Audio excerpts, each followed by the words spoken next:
The woman stepping down wasn't her, wasn't the face from the faded photograph he'd studied every night for 3 months. His children pressed against his legs, expectant and trembling with hope, while this stranger with terrified eyes clutched a worn carpet bag like a shield. "I'm so sorry," she whispered, voice breaking. "There's been a terrible mistake." But the real mistake? It wasn't hers. Stay with me until the end of this story. Hit that like button and comment your city below so I can see how far this tale of second chances travels. Now, let me take you back to where it all began. The Wyoming wind carried dust and broken promises across the depot platform that September afternoon in 1887.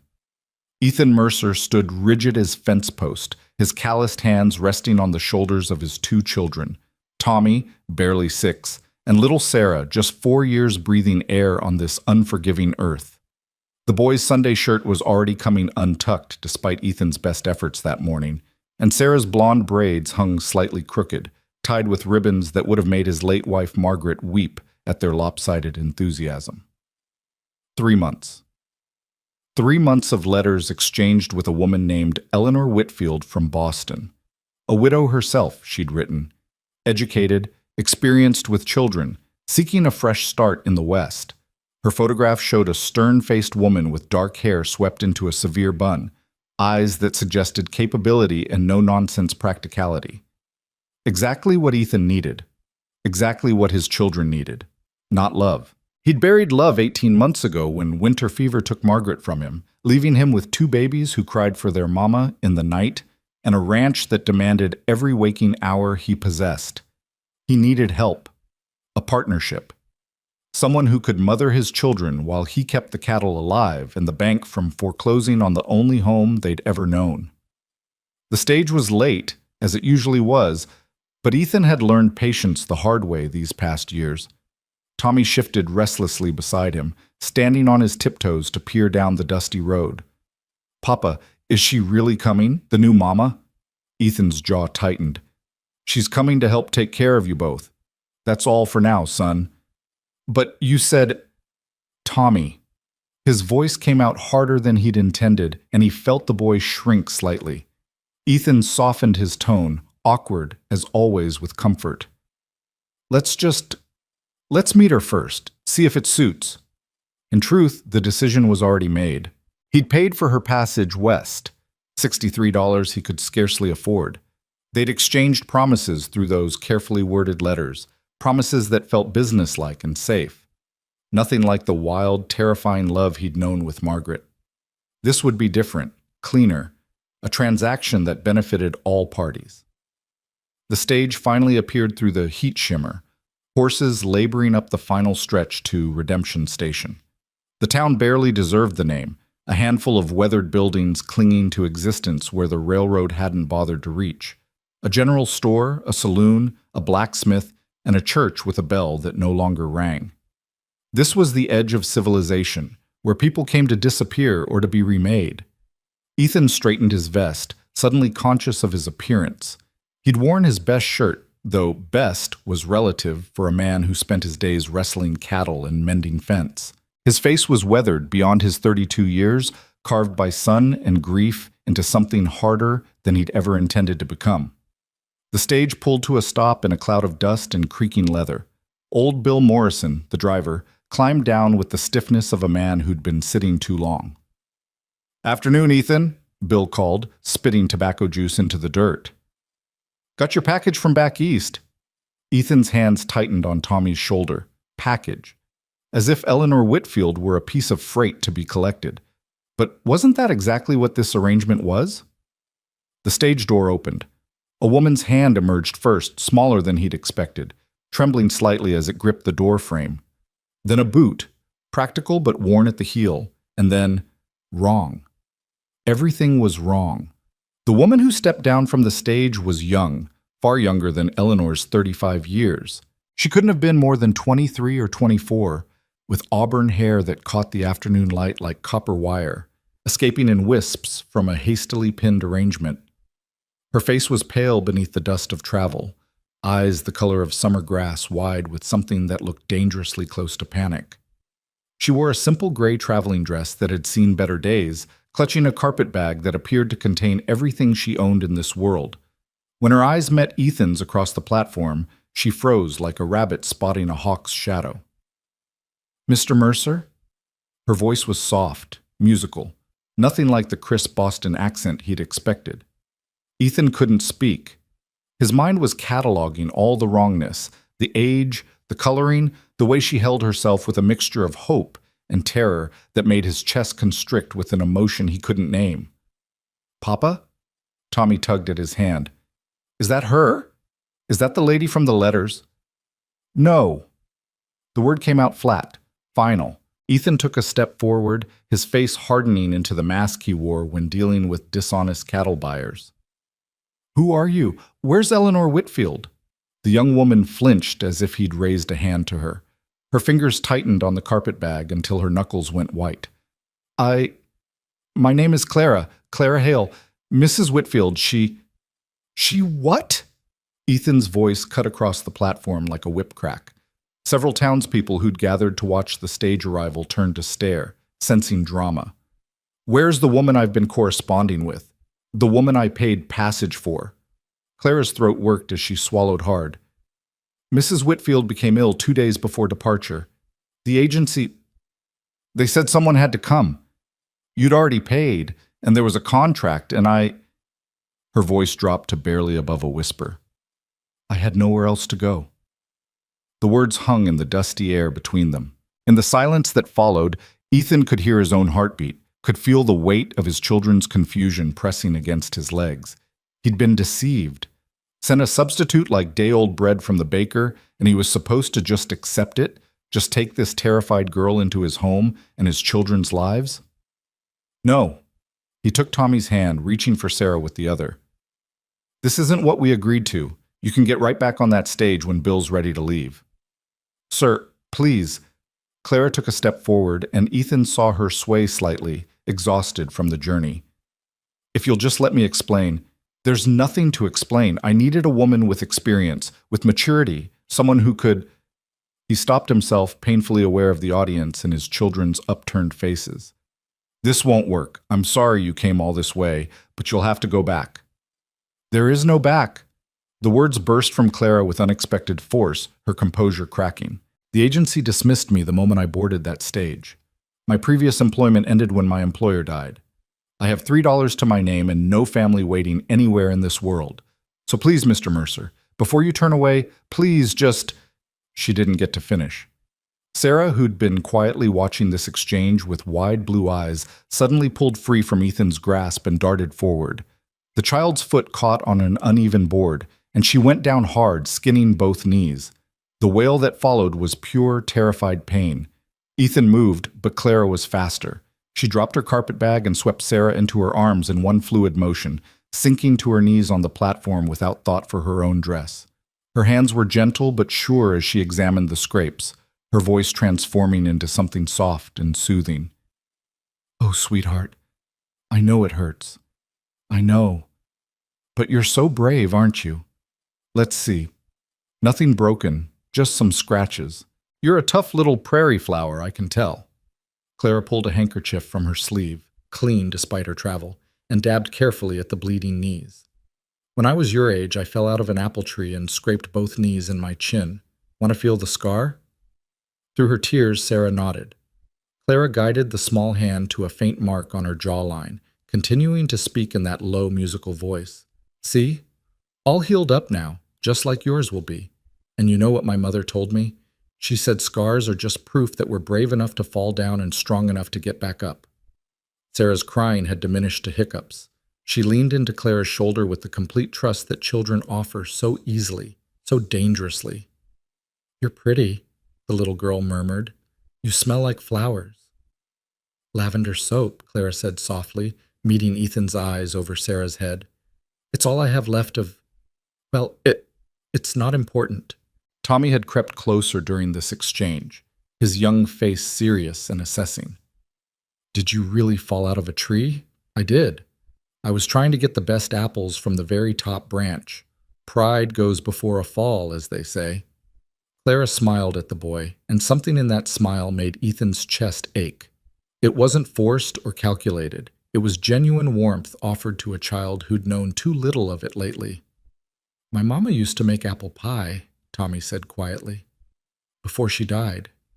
The platform went very still.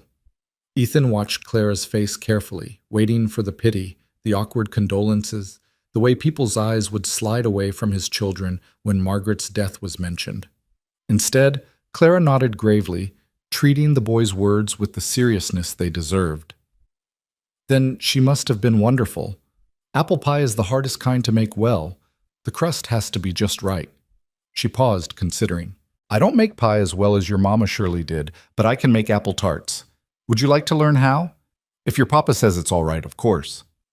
She stood, still holding Sarah easily on her hip, and turned to face Ethan directly. Her chin was up now, that initial terror replaced by something quieter, but no less intense. Determination born of desperation. "Mr. Mercer, I know I'm not what you expected. I know I'm too young and probably too inexperienced for what you need, but I'm a hard worker, and I love children, and I promise you I won't be any trouble. I can cook and clean and mend. I can read and write and do sums. I helped raise my younger siblings before they were gone. I have references from my last position, Mrs. Catherine DeWitt of Philadelphia, though she passed 3 months ago." She shifted Sarah to her other hip, the child clinging to her neck with easy affection. "The contract from the agency guarantees 1 month's trial. That's all I'm asking. 30 days to prove I can help your family. If at the end you still want to send me back, I'll go without complaint. I'll even work for just room and board. You can keep the wages for that first month." Ethan stared at her, his mind churning through calculations and concerns. She was too young, too pretty in a way that would cause talk in a town this size, too fragile-looking to handle the brutal work of frontier life.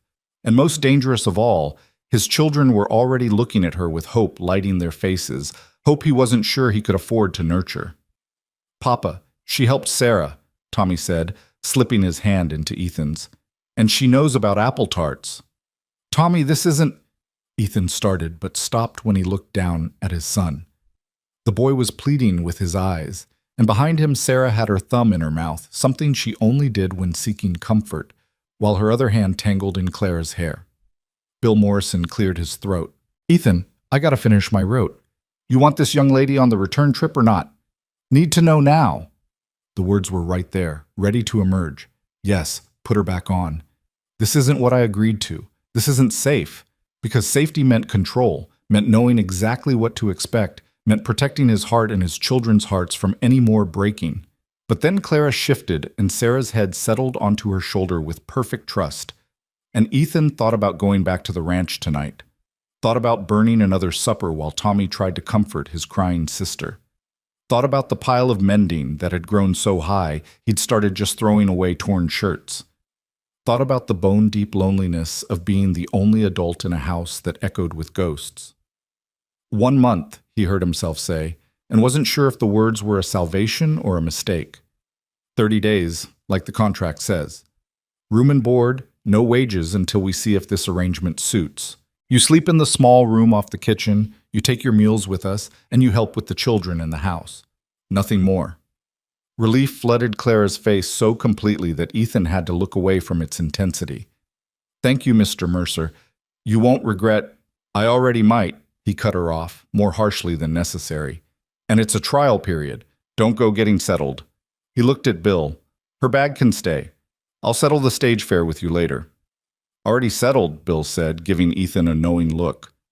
"Paid in full to redemption, remember?" Ethan grunted acknowledgement and retrieved Clara's carpet bag from where she'd dropped it. It weighed almost nothing, a woman's entire life reduced to a few pounds of fabric and whatever memories could be folded between garments. The thought disturbed him more than he wanted to admit. "The wagon's this way." He started walking without looking back to see if she followed, Tommy trotting at his side. After a moment he heard Clara's footsteps, lighter than his but steady, Sarah still chattering softly in her arms about the flowers and the pretty lady. And could she really learn to make tarts? The wagon was nothing fancy, a working ranch vehicle with a bench seat and a bed for hauling supplies. Ethan tossed Clara's bag in the back and turned to take Sarah, but his daughter clung tighter to Clara's neck. "Want to ride with Miss Clara, Papa?" "It's just Clara." the young woman said softly. "And you should sit with your father, sweetheart. I'll be right here beside you." But Sarah was insistent with the stubbornness that came with being 4 years old, and Clara finally looked to Ethan for guidance, her eyes uncertain. He nodded curtly and helped them both up onto the bench, then lifted Tommy up to sit between them. He climbed up last, taking the reins with hands that had gentled horses and mended broken fences and buried a wife, but suddenly felt clumsy with the weight of a stranger's presence. The ride back to the ranch was 7 miles of rutted road through prairie grass that stretched to touch the sky. September was painting the landscape in golds and ambers, the Bighorn Mountains rising in purple shadows to the west. It was beautiful in a harsh, unforgiving way, beauty that could kill you if you didn't respect it. Clara was quiet at first, her arms still wrapped around Sarah, but Ethan could feel her attention taking in everything. The cattle grazing in the distance, the clusters of cottonwoods marking where water could be found, the endless sky that swallowed newcomers whole. "It's so open," she finally said, and he couldn't tell if it was wonder or fear in her voice. "That bother you?" No. She paused. "In Philadelphia, you could go days without seeing the sky properly. Buildings crowded it out. It's vast." "Vast can be lonely," Ethan said before he could stop himself, "especially for someone used to city life. There's no neighbors for 3 miles, no town closer than what you just saw. Winter here can bury you in silence." He meant it as a warning, perhaps even hoping she'd reconsider before they got all the way to the ranch. Instead, Clara nodded slowly, her hand stroking Sarah's hair with an absent gentleness. "I've learned that loneliness isn't about how many people surround you, Mr. Mercer. Some of the loneliest moments of my life were in crowded rooms." She met his eyes briefly, and some of the fullest were in silence. There was a story there, Ethan realized, pain that matched the shadows in her green eyes. But he didn't ask, wouldn't ask, because asking meant caring, and caring meant vulnerability he couldn't afford. Tommy, who'd been uncharacteristically quiet, suddenly piped up. "Are you scared of cows?" Clara smiled. "I've never been close enough to one to know. Should I be?" "They're mostly nice if you don't spook them," Tommy said, with the seriousness of a boy sharing crucial information. "Papa says you gotta respect them but not fear them. Same with horses." "That sounds like good advice for many things in life," Clara replied. "I'll remember that." The ranch came into view over the next rise, a modest spread by Wyoming standards. The main house was sturdy but weather-worn, 2 stories of timber that had stood against 15 winters. The barn needed a new coat of paint, and the fencing showed signs of quick repairs rather than proper maintenance. There was a chicken coop, a root cellar, a smokehouse, and beyond it all, the grassland where Ethan's small herd grazed. It wasn't much. It wasn't the prosperous ranch Ethan had imagined building with Margaret, but it was home, and it was his, and it was one more mortgage payment away from being lost forever. Clara's sharp intake of breath made him glance over. She was staring at the house with an expression he couldn't quite read, not disappointment, but something else. Hunger, perhaps. The look of someone seeing haven after a long journey through hostile territory. "It needs work," Ethan said defensively. "I've been managing alone and there's only so many hours in a day." "It's beautiful," Clara said simply. "It looks like a home where people are loved." The words hit Ethan like a fist to the chest. Loved. Past tense now, though the evidence remained. The swing he'd built for Sarah hanging from the cottonwood. The small garden plot Margaret had insisted on despite the harsh soil, the rocking chair visible on the porch where she'd nursed both babies under the stars. He pulled the wagon to a stop in front of the house and climbed down without responding, reaching up to take Sarah. This time the child went to him willingly, wrapping her small arms around his neck. "Is the pretty lady staying, Papa? Is she our new mama?" "No." The word came out too hard, and he softened it. "She's here to help for a while, that's all. Don't—" He struggled for the right words, looking down at his daughter's hopeful face. "Don't go naming things that aren't decided yet, sweetheart." He set Sarah down and turned to help Clara from the wagon, his hand spanning her waist briefly as she stepped down. She was lighter than he'd expected, almost fragile under the layers of travel-worn clothing. Up close, He could see the shadows under her eyes, the weariness that went deeper than a few days of stagecoach travel. This was a woman who'd been running on hope and determination for far longer than was sustainable. "Tommy, take your sister inside and wash up," Ethan instructed. "Clara, Miss Hale, I'll show you where you'll be staying." "Just Clara is fine," she said quietly, following him up the porch steps. I don't need formality, Mr. Mercer." "Then it's Ethan. We don't stand on ceremony out here much." He opened the front door, and the familiar smell of home hit him. Wood smoke and leather, and the faint ghost of Margaret's lavender sachets that still lingered in unexpected corners. The front room was tidy enough by bachelor standards. Furniture that had been carefully chosen now showed the wear of children and grief. Cushions permanently dented, a table with water rings that wouldn't buff out, curtains that needed mending. Through the doorway, the kitchen was visible, and beyond that, the small room where Clara would sleep.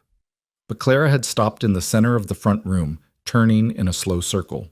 Her eyes cataloged everything. The photographs on the mantel, including one of Margaret in her wedding dress, the children's toys clustered in a corner, the bookshelf with its mix of practical manuals and a few treasured novels, the piano against one wall that hadn't been played since Margaret's hands had last touched the keys. "Your wife was beautiful," Clara said softly, nodding toward the photograph. "The children have her eyes." Ethan's throat tightened. "Yes, they do." He moved toward the kitchen, needing to escape the observation. "Your room is through here." The small room off the kitchen had been Margaret's sewing room, though Ethan had cleared out most of her things months ago, unable to bear looking at them. A narrow bed, a washstand, a small chest of drawers, and a window that looked out over the eastern prairie. Simple and spare. Clara set her carpet bag on the bed and ran her hand over the quilt. One of Margaret's creations, a pattern of stars that had taken her 2 winters to complete. "It's perfect. Thank you." "Supper's at 6. I usually just make something simple. Beans, salt pork, bread when there's time to bake." Ethan stood awkwardly in the doorway. "You don't have to start working tonight. You've traveled far. Rest if you need to." "I'd like to make supper, if that's all right." Clara turned to face him, her hands clasped in front of her. "I'd like to start as I mean to continue, and I'd like to be useful, Mr. Mercer." "Ethan, I need to be useful." There was something desperate in that admission, as if being useful was the only thing keeping her tethered to the world. Ethan recognized it because he'd felt it himself in those first awful months after Margaret's death. The need to work until exhaustion claimed him, because stopping meant thinking, and thinking meant drowning. "All right then. Kitchen's yours. There's a chicken needs dressing if you're up for it, and root vegetables in the cellar, flour and such in the pantry." He paused. "The children like their food plain. Nothing too fancy." "I understand." Clara moved past him into the kitchen, and he caught that scent of lavender again, incongruous in this rough setting. She began examining the space with the efficiency of someone trained to adapt quickly, finding where things were stored, assessing what she had to work with.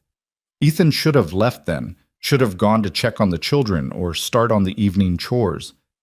Instead, he found himself lingering, watching as Clara rolled up her sleeves and tied on an apron she found hanging by the stove. Her movements were practiced, confident in this domain in a way she hadn't been on the platform. "You've done this before," he observed, "cooking for a household." "I was in service for 3 years before Mrs. DeWitt took me as her companion, and before that—" She trailed off, focusing on pumping water into a basin. "I learned young to make much from little." Service. So she'd been a servant, not a governess or teacher as Eleanor Whitfield had been. The agency had sent him someone from an entirely different class, with entirely different credentials. He should have been angrier about the deception, but watching her work with quiet capability, he found his irritation fading into something more complicated. "The children, they've had it rough," Ethan heard himself say.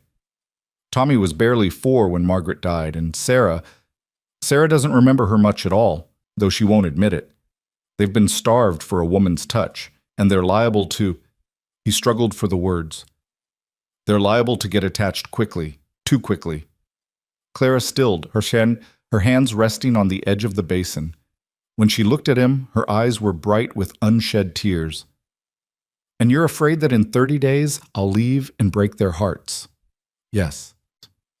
The admission cost him, but it was the truth. I can't protect them from much in this life, but I can try to protect them from that. I understand. Claire's voice was barely above a whisper. I'll be careful. I'll keep my distance.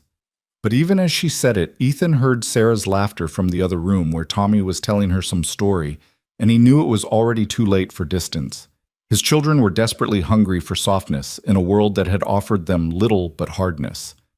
Claire Hale could be as careful as she liked, but love, or the child's version of it, didn't respect boundaries. And maybe that was what frightened him most of all. I'll be in the barn if you need anything, he said roughly, retreating before the moment could stretch any thinner. Supper at 6. But he left her there in Margaret's kitchen, a stranger wearing his dead wife's apron, and tried not to think about how right it looked, how easily she'd slipped into the space that had been empty for so long. Outside, the September air was cooling toward evening.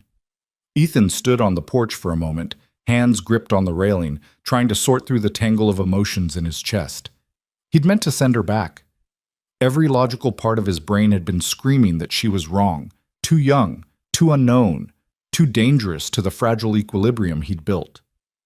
But then Sarah had fallen, and Clara had moved without thinking, and in that moment, Ethan had seen something that terrified and tempted him in equal measure, the possibility of healing, not replacement, because Margaret could never be replaced, but healing, the slow knitting together of a family that had been torn apart. 1 month, he'd said.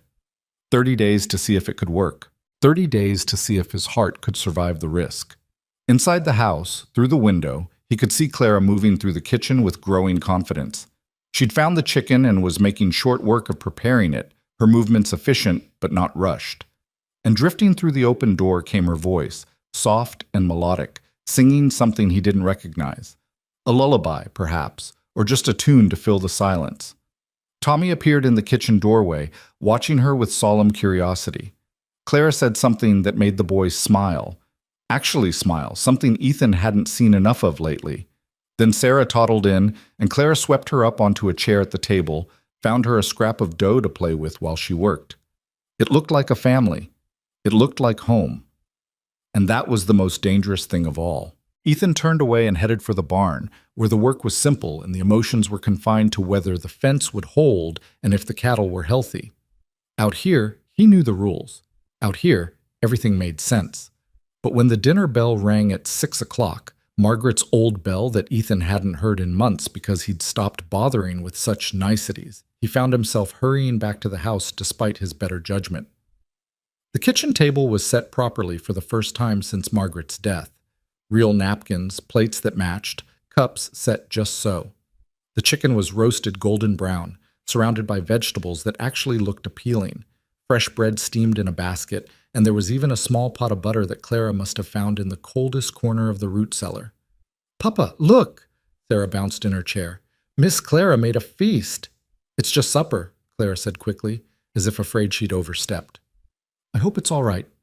"I found most things in the pantry and cellar. If I've used anything I shouldn't have, it's fine." Ethan took his seat at the head of the table, uncomfortable with the formality of it all. "You didn't have to go to this trouble." "It wasn't trouble." Clara served the children first, cutting Sarah's chicken into small pieces without being asked, giving Tommy slightly larger portions with a conspiratorial smile. "I enjoy cooking. It's one of the few things I'm truly good at." They ate in a silence that gradually became less awkward. The food was excellent, better than anything Ethan had managed in the past year and a half. The chicken was tender, seasoned with herbs that must have come from Margaret's dried collection. The bread was fresh and soft, the vegetables cooked just right. "This is really good," Tommy ventured, looking between Clara and his father as if seeking permission to acknowledge it. "Thank you, Tommy. That's kind of you to say." Clara smiled at the boy, and Ethan noticed she'd barely touched her own food, focused instead on making sure the children had what they needed. "You should eat," he said gruffly. "No point in cooking if you don't enjoy it yourself." Clara picked up her fork obediently, but he could see the tension in her shoulders, the way she was trying so hard to do everything perfectly. She was afraid, he realized, afraid of making a mistake, afraid of being sent away, afraid of... Tell us about Philadelphia, Ethan said suddenly, surprising himself. The children have never been to a big city. They'd probably like to hear about it. Clara's eyes widened slightly, then softened. Philadelphia is very different from here. The buildings are so tall they block out the sun in some streets, and there are so many people, thousands and thousands of them, all crowded together. The noise never really stops, even at night. Did you like it there? Tommy asked around a mouthful of bread. Parts of it. I like the libraries and the parks. There's a beautiful park called Rittenhouse Square where families would go on Sunday afternoons, but... She paused, choosing her words carefully. But I always felt like I was looking at life through a window rather than living it myself. Does that make sense? Sarah shook her head no, but Tommy nodded thoughtfully. Mama used to say she felt like that sometimes in town, the boy said quietly. She said she only felt real out here, where the sky was big. The mention of Margaret hung in the air. Clara didn't flinch away from it. Your mother sounds like she was very wise and very brave to make a life in a place this wild. She was, Ethan said, his voice rough with old grief. She was both those things. After supper, Clara insisted on cleaning up while Ethan got the children ready for bed. It was a routine that had become his alone, the washing of faces, the brushing of teeth, the changing into night clothes, while Tommy protested he was too old for help, and Sarah insisted she wasn't tired even as her eyes drooped. But tonight, Clara appeared in the doorway of the children's room just as Ethan was trying to manage Sarah's tangled hair with a brush, making the child yelp with each stroke. May I? Clara held out her hand for the brush. Ethan surrendered it gratefully, watching as Clara knelt beside the bed and began working through the tangles with a patience and skill he didn't possess. She started at the bottom, working her way up in small sections, talking softly to distract Sarah from any discomfort. You have such beautiful hair, like spun gold. My little sister had hair just like this. I used to braid it every morning before school. Her hands moved with practiced ease. Would you like braids tomorrow? I could teach you a special pattern. Yes, please, Sarah said dreamily, already half asleep under the gentle ministrations. Tommy watched from his bed, his young face unreadable. Finally he spoke. Did you really have a sister? 2 sisters and a brother, Clara said softly, finishing Sarah's hair and tucking the child under her quilts. All younger than me. Where are they now? The question hung heavy in the air. Clara was quiet for a long moment, her hand stilling on Sarah's blanket. Gone. All of them. Scarlet fever 5 years ago. My parents, too. The stark simplicity of it, the absolute finality, made Ethan's chest ache. He'd known she'd mentioned raising siblings, but he hadn't understood the depth of loss she carried. I'm sorry, Tommy said with the grave sincerity of a child who understood death too well. That must have hurt real bad. It did. It still does sometimes. Clara looked up at the boy. But talking about them, remembering the good times, that helps. Would you like to tell me about your mother sometime, when you're ready? Tommy considered this, then nodded slowly. Maybe. Not tonight, though. Whenever you're ready, or never, if you prefer. Either way is all right. Clara stood, smoothing her skirts. Good night, Tommy. Good night, Sarah. Night, Miss Clara, Sarah mumbled, already drifting off. Clara moved past Ethan in the doorway, and he caught her arm gently. Thank you, he said quietly, for being gentle with them. They're easy to be gentle with. They're wonderful children, Ethan. You've done well with them. The praise shouldn't have mattered so much, but it did. Ethan released her arm and stepped back, suddenly aware of how close they were standing in the narrow hallway, how the lamplight caught the copper in her hair. I should check on the animals one more time before bed, he said, retreating. Make yourself at home. There's water in the kitchen if you need it. He fled to the barn like a coward, spending far longer than necessary checking on horses and cattle that were perfectly fine. When he finally returned to the house, the lamps were dimmed and Clara's door was closed. A thin line of light showed beneath it. She was still awake, probably unpacking her meager belongings, or perhaps writing letters to... who? She'd said she had no family, no one waiting for her. The thought of her alone in that small room surrounded by the ghosts of his dead wife's things, should have troubled him. Instead, what troubled him was how easy it had been to have her there, how naturally she'd fit into the rhythms of his household, how right it had felt to have another adult voice in the house, someone to share the weight of the day's end. 30 days, he reminded himself as he lay in his own bed, staring at the ceiling. 30 days to see if this could work, and then he'd decide. But deep in his heart, in a place he wasn't ready to acknowledge, Ethan Mercer suspected the decision was already being made. One gentle moment, one family supper, one act of kindness at a time. And that terrified him more than all the harsh winters and failing cattle and mortgage payments combined. Because losing someone you needed was hard, but losing someone you'd started to love, that could destroy you. The first week passed in a rhythm that felt both strange and inevitable, like a river finding its course through new territory. Clara rose before dawn each morning, moving through the kitchen with quiet efficiency while the household still slept. Ethan would wake to the smell of coffee already brewing, biscuits in the oven, and the soft sounds of someone who knew how to make a house feel lived in again. He'd lie there for those first few moments, caught between comfort and guilt, because it felt too much like before, like when Margaret's presence had filled these rooms with warmth. But it wasn't the same. Clara moved differently, spoke differently. Even the sound of her footsteps on the floorboards was lighter, more hesitant, as if she were still asking permission to exist in this space. "You don't have to get up this early," Ethan told her on the third morning, finding her already dressed and working on breakfast when he came downstairs. "I can manage coffee and something simple." Clara looked up from the stove, a smudge of flour on her cheek. "I don't mind. I've never been good at sleeping late, and I like the quiet of mornings. It gives me time to think." She paused, her hand stilling. "But if you'd prefer to have this time alone, I can—" "No." The word came out faster than he'd intended. "No, it's fine. Good, even. The coffee's better than what I make." A small smile touched her lips, there and gone like a bird landing briefly before taking flight again. "I'll take that as high praise from a Wyoming rancher." They fell into an unspoken routine. Ethan would drink his coffee standing by the window, looking out over the land as the sun crept above the horizon, painting the prairie in shades of gold and amber. Clara would work at the stove, occasionally asking quiet questions about how he liked things prepared, what the children preferred, whether he minded if she reorganized the pantry to make more sense. He never minded. Truth was, he was grateful for someone who cared enough to ask. The children bloomed under Clara's attention like drought-starved flowers after rain. Sarah followed her everywhere, a small shadow in braids that Clara wove fresh each morning in patterns that grew increasingly elaborate. Tommy was more cautious, watching Clara with the serious assessment of a boy who'd learned not to trust too easily, but even he began to soften. It was the small things that undid the boy's resistance. The way Clara asked his opinion about which vegetables to plant in the spring garden, treating his answers with genuine consideration.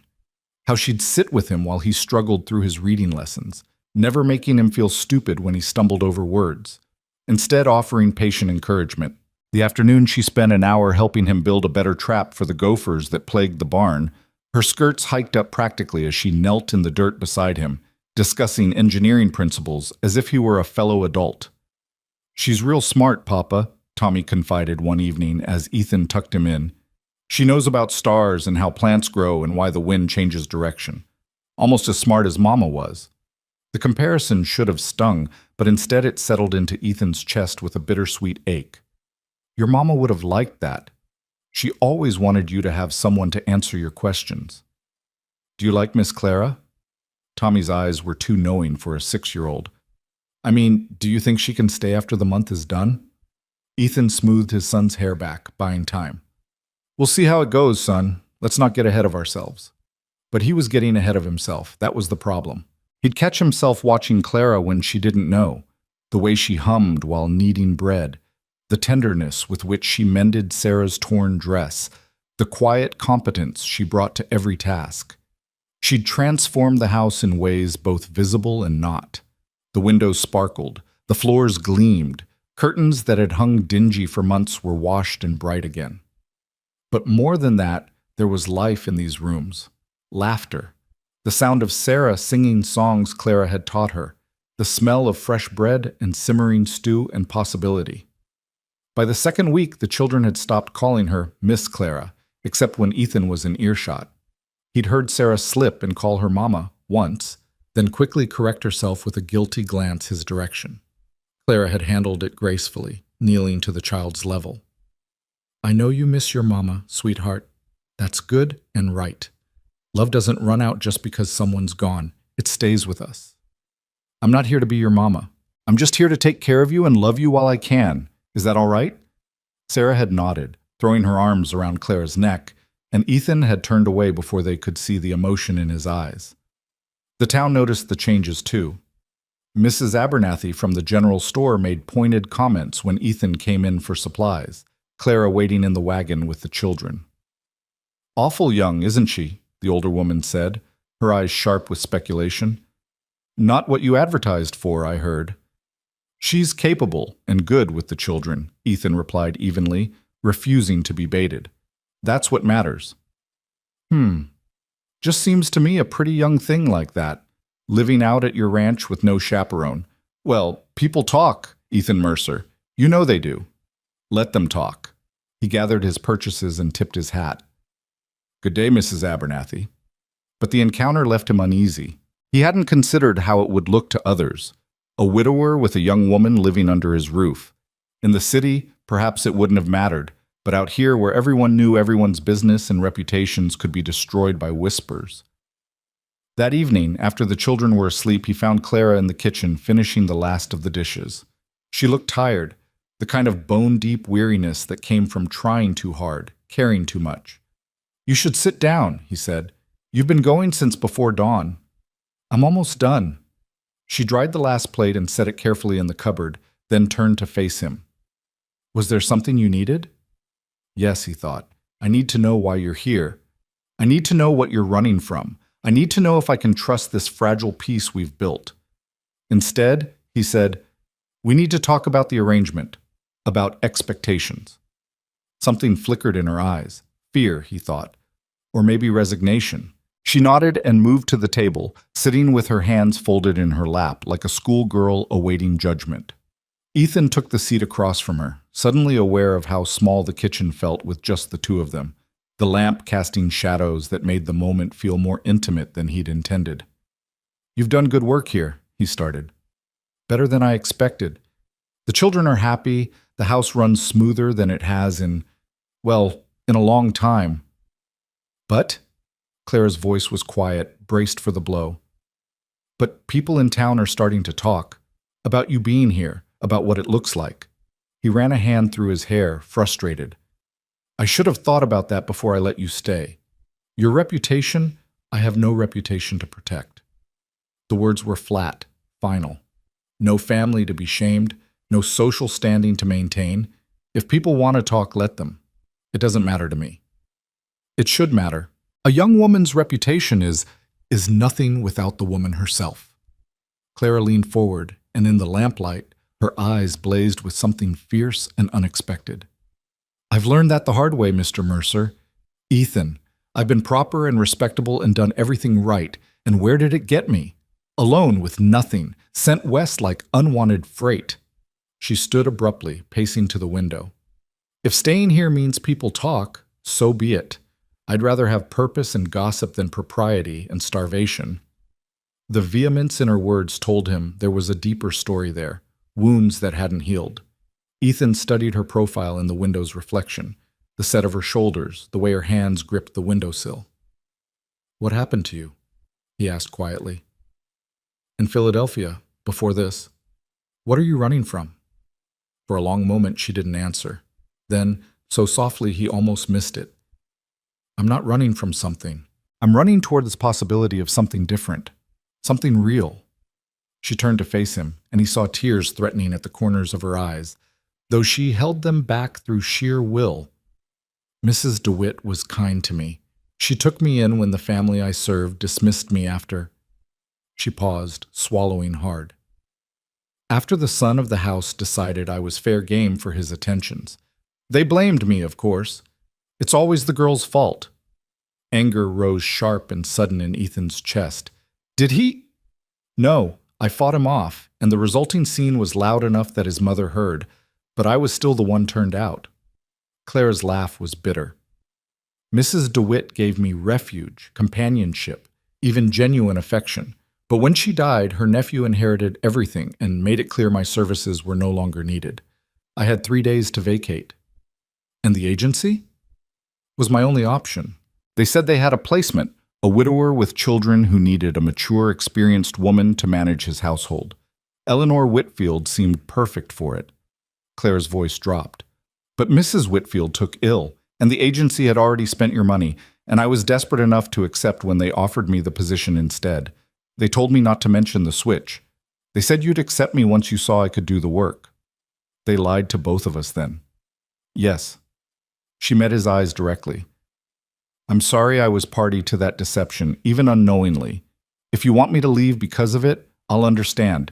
But please believe me when I say I came here with honest intentions. I just wanted a chance, a place to belong. The rawness of that last admission hung between them. Ethan thought about his own loneliness, his own desperate need for help that had driven him to advertise for a stranger.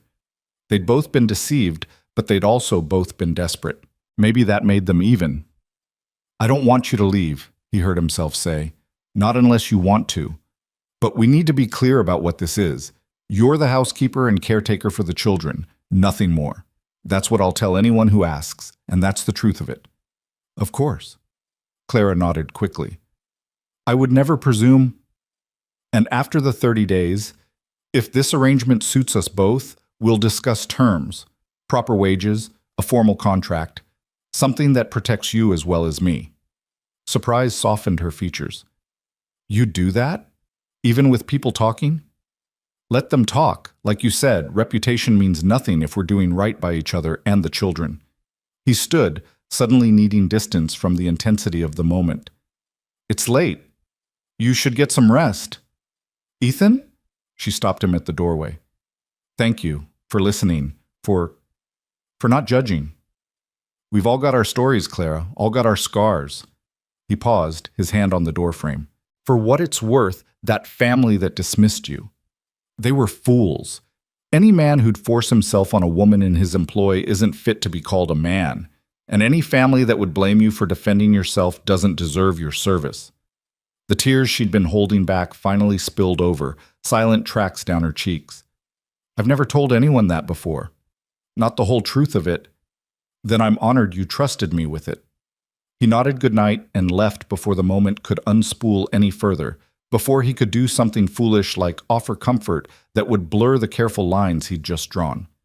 But that night, lying in bed, Ethan found himself thinking not about Margaret for the first time in months, but about a young woman with green eyes and copper hair who'd been dealt cruelty and responded with gentleness, who'd lost everything and still found ways to give, who made his children laugh and his house feel like a home again. Dangerous thoughts for a man who'd sworn never to risk his heart again. The third week brought the first real test of their arrangement.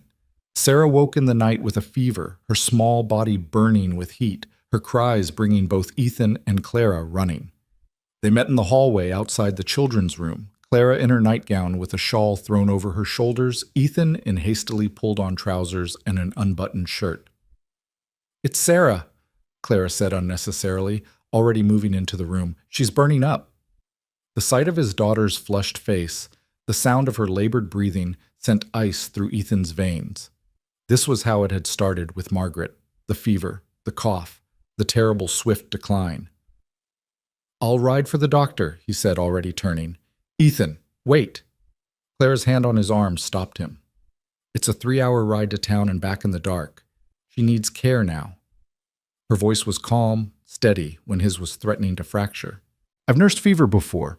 Let me try to bring it down while you wake Tommy and keep him calm. If she's not better by dawn, then you ride for the doctor. Every instinct screamed to leave immediately, to fetch help, to do something. But Clara was right. Riding in the dark over rough terrain would take hours, and what could the doctor do that they couldn't? Margaret had had the doctor, and it hadn't saved her. Tell me what you need, he managed. Cool water, clean cloths, and willow bark if you have it, and pray she's strong enough to fight this. They worked through the night in tense coordination. Clara sponged Sarah's burning skin with cool water, speaking softly to the child when she cried out in her fever dreams. Ethan held his daughter when the chills came, wrapping her in blankets while her small body shook, helpless against the terror of watching another person he loved suffer. Tommy woke sometime after midnight and stood in the doorway, his face pale with remembered fear. "Is Sarah going to die like Mama did?" "No," Clara answered before Ethan could speak, her voice fierce with certainty she probably didn't feel. "No, Tommy, this is just a fever. Children get them and recover all the time. Your sister is strong, and we're taking good care of her. Can I help?" "Yes." Clara gestured him over. "You can hold her hand and tell her stories. Sick people need to hear familiar voices, to know they're not alone. Can you do that?" Tommy climbed onto the bed and took his sister's hand, his young voice trembling as he began recounting the story of the three bears. Clara caught Ethan's eye over the children's heads, and in that look was understanding, shared fear, and something else, a kind of partnership forged in crisis. By dawn, Sarah's fever had broken. She slept peacefully for the first time in hours, her breathing even and unlabored. Tommy had fallen asleep beside her, still holding her hand. Clara sat in the rocking chair by the window, her head tipped back against the wood, eyes closed in exhaustion. Ethan stood in the doorway watching them, this tableau of his fractured family held together by a woman who'd been a stranger 3 weeks ago. His chest ached with emotions he couldn't name, gratitude tangled with fear, tangled with something dangerously close to affection. "Clara," he spoke softly, not wanting to wake the children. "You should rest." Her eyes opened slowly, focusing on him. "Is she all right?" "Thanks to you." He moved into the room, crouching beside the rocking chair. I don't know what I would have done if you hadn't been here, if I'd been alone with this." "You would have managed. You're stronger than you think." She smiled faintly. "But I'm glad I could help. That's why I'm here, after all." "Is it?" The question came out before he could stop it. "Is that the only reason?" Something shifted in her eyes, a vulnerability that made his breath catch. "I don't know anymore. It started that way, but now I can't imagine being anywhere else." The admission hung between them, weighted with meaning neither of them was quite ready to name. "These past 3 weeks have been the happiest I've known in years, Ethan. Even with the work, even with the uncertainty, I feel like I matter here, like I'm part of something." "You are." His hand found hers where it rested on the arm of the chair, his roughened fingers closing over her slender ones. "You matter to the children, to this household, to—" He couldn't finish. Couldn't give voice to the truth that was becoming harder to deny with each passing day, that she mattered to him as well, that the careful distance he'd tried to maintain was crumbling like creek banks in spring flood, that when she'd appeared in the hallway tonight in her nightgown with her hair loose around her shoulders, his first thought hadn't been propriety but relief that he wouldn't have to face this alone. Clara turned her hand in his, her palm pressing against his palm. "The month is almost up. We need to talk about what comes next." "I know." Ethan stood abruptly, breaking the contact before it could lead somewhere dangerous. "But not now. Not when we're both exhausted and emotional. We'll talk in a few days when Sarah's fully recovered and we can think clearly." It was a coward's retreat, and they both knew it. But Clara nodded, letting him escape without pressing the issue. "All right, a few days." Sarah recovered quickly, as children often do, bouncing back with the resilience of youth. Within 2 days, she was demanding to be let outside, complaining that Claire was being too cautious when she insisted on one more day of rest.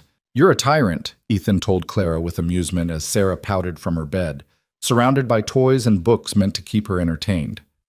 "I'm practical. Fevers can relapse if you push too hard too soon." But she smiled as she said it, ruffling Sarah's hair. "One more day, sweetheart, then you can run wild again." "Will you make cookies if I'm good?" Sarah tried to negotiate. "Probably even if you're not good," Clara laughed. "But don't tell your father I'm such a soft touch." "I already know." Ethan caught Clara's eye, and something warm passed between them, the easy affection of two people learning to work in tandem, to anticipate each other's needs and rhythms. It was Tommy who finally forced the conversation they'd been avoiding. The fourth week dawned with September sliding toward October, the aspens beginning their transformation to gold, the air carrying the first hints of the winter to come. At breakfast, the boy pushed his eggs around his plate, his face troubled. "Tommy?" Clara noticed immediately. "What's wrong? Are you feeling ill?" "No." He set down his fork with exaggerated care. "I'm fine. I need to ask Papa something." Ethan lowered his coffee cup, suddenly alert to his son's serious tone. "All right, ask." "The month is almost done. Almost 30 days. Tommy looked between his father and Clara, his young face far too solemn. "Is Miss Clara leaving? Because if she is, I need to know. I need to prepare." The word broke Ethan's heart. Prepare. As if losing people was something a 6-year-old should have to steel himself against. "Tommy," he started, but Clara interrupted. "That's not up to me, sweetheart. That's your father's decision."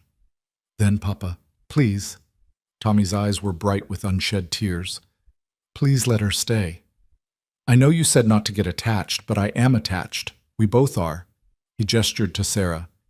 "She makes things better. She makes it feel like we're a real family again." The silence that followed was heavy with everything unsaid. Ethan looked at his son's pleading face, then at Sarah, who'd stopped eating to watch with wide, hopeful eyes. Finally, his gaze landed on Clara, who sat very still, her hands folded in her lap, her expression carefully neutral, though he could see the tension in her shoulders, the rapid pulse at her throat. "Clara," he said quietly, "could we speak privately? Children, finish your breakfast." He stood and walked out to the porch, hearing Clara follow moments later. The morning was cool, the sun just beginning to burn off the mist that lay in the low places. His land stretched out before him, the pastures, the creek line marked by cottonwoods, the mountains beyond painted in morning light. "I'm sorry," Clara said behind him. "I tried to keep them from getting too attached, but it's not your fault." Ethan turned to face her. "I'm the one who let this go on, who let myself pretend we could keep this temporary when everything about it feels permanent." "What are you saying?" "I'm saying I want you to stay. Not for 30 days, not for a trial period, but for as long as you want to be here." The words came easier than he'd expected. "The children need you. The household runs better with you. And you?" She stepped closer, her eyes searching his face. "I've gotten used to having you here, to morning coffee and someone to talk to at day's end, to not being alone with all of it." He struggled for honesty. "I can't offer you what I offered Margaret. I can't promise that my heart isn't too damaged to love again properly. But I can offer you a home, fair wages, respect, and a place in this family." Clara's eyes glistened with tears. "That's more than I ever hoped for, more than I deserve." "That's not true." He reached out, tucking a strand of hair behind her ear in a gesture that felt both familiar and terrifying. "You deserve so much more than what life's given you. But if you'll settle for this, for us, I'll do my best to make sure you never regret it." "I won't regret it." She caught his hand as he withdrew it, holding it between both of hers. "I promise you that, Ethan. This is exactly where I want to be." They stood there on the porch as the sun climbed higher, hands clasped, an understanding passing between them that was more than employer and employee, not quite husband and wife, but something in between, a partnership forged from shared need and growing affection. "We should tell the children," Clara said finally. "Yes." But neither of them moved, caught in the moment's fragile peace. Inside, Tommy and Sarah waited with barely contained anxiety.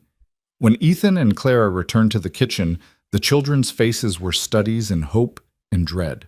"Miss Clara is staying," Ethan announced simply. "Permanently, if she wants." The joy that erupted was pure and unrestrained. Sarah shrieked and launched herself at Clara, who caught her with a laugh. Tommy's smile split his face wide open, years of worry momentarily erased. "Really? Forever and ever?" Sarah demanded. "For as long as forever lasts," Clara confirmed, pressing kisses to the girl's hair. Tommy approached more slowly, stopping in front of his father. "Are you happy about it too, Papa? Not just doing it for us?" The question was too perceptive, too knowing. Ethan knelt to his son's level. "I'm happy about it. Miss Clara, she's made things better for all of us, including me. Good.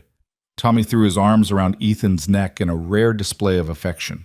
I was scared you'd send her away because you're still sad about Mama. I'll always miss your Mama, Ethan said carefully. But being sad doesn't mean we can't also be happy. Your Mama would want us to be happy, to have help and laughter in this house. She'd like Miss Clara. I think so too, Tommy agreed seriously. She makes you smile more. Did she? Ethan hadn't noticed, but perhaps it was true. Perhaps the weight he'd carried for so long had lightened incrementally, one small kindness at a time, until he could breathe easier.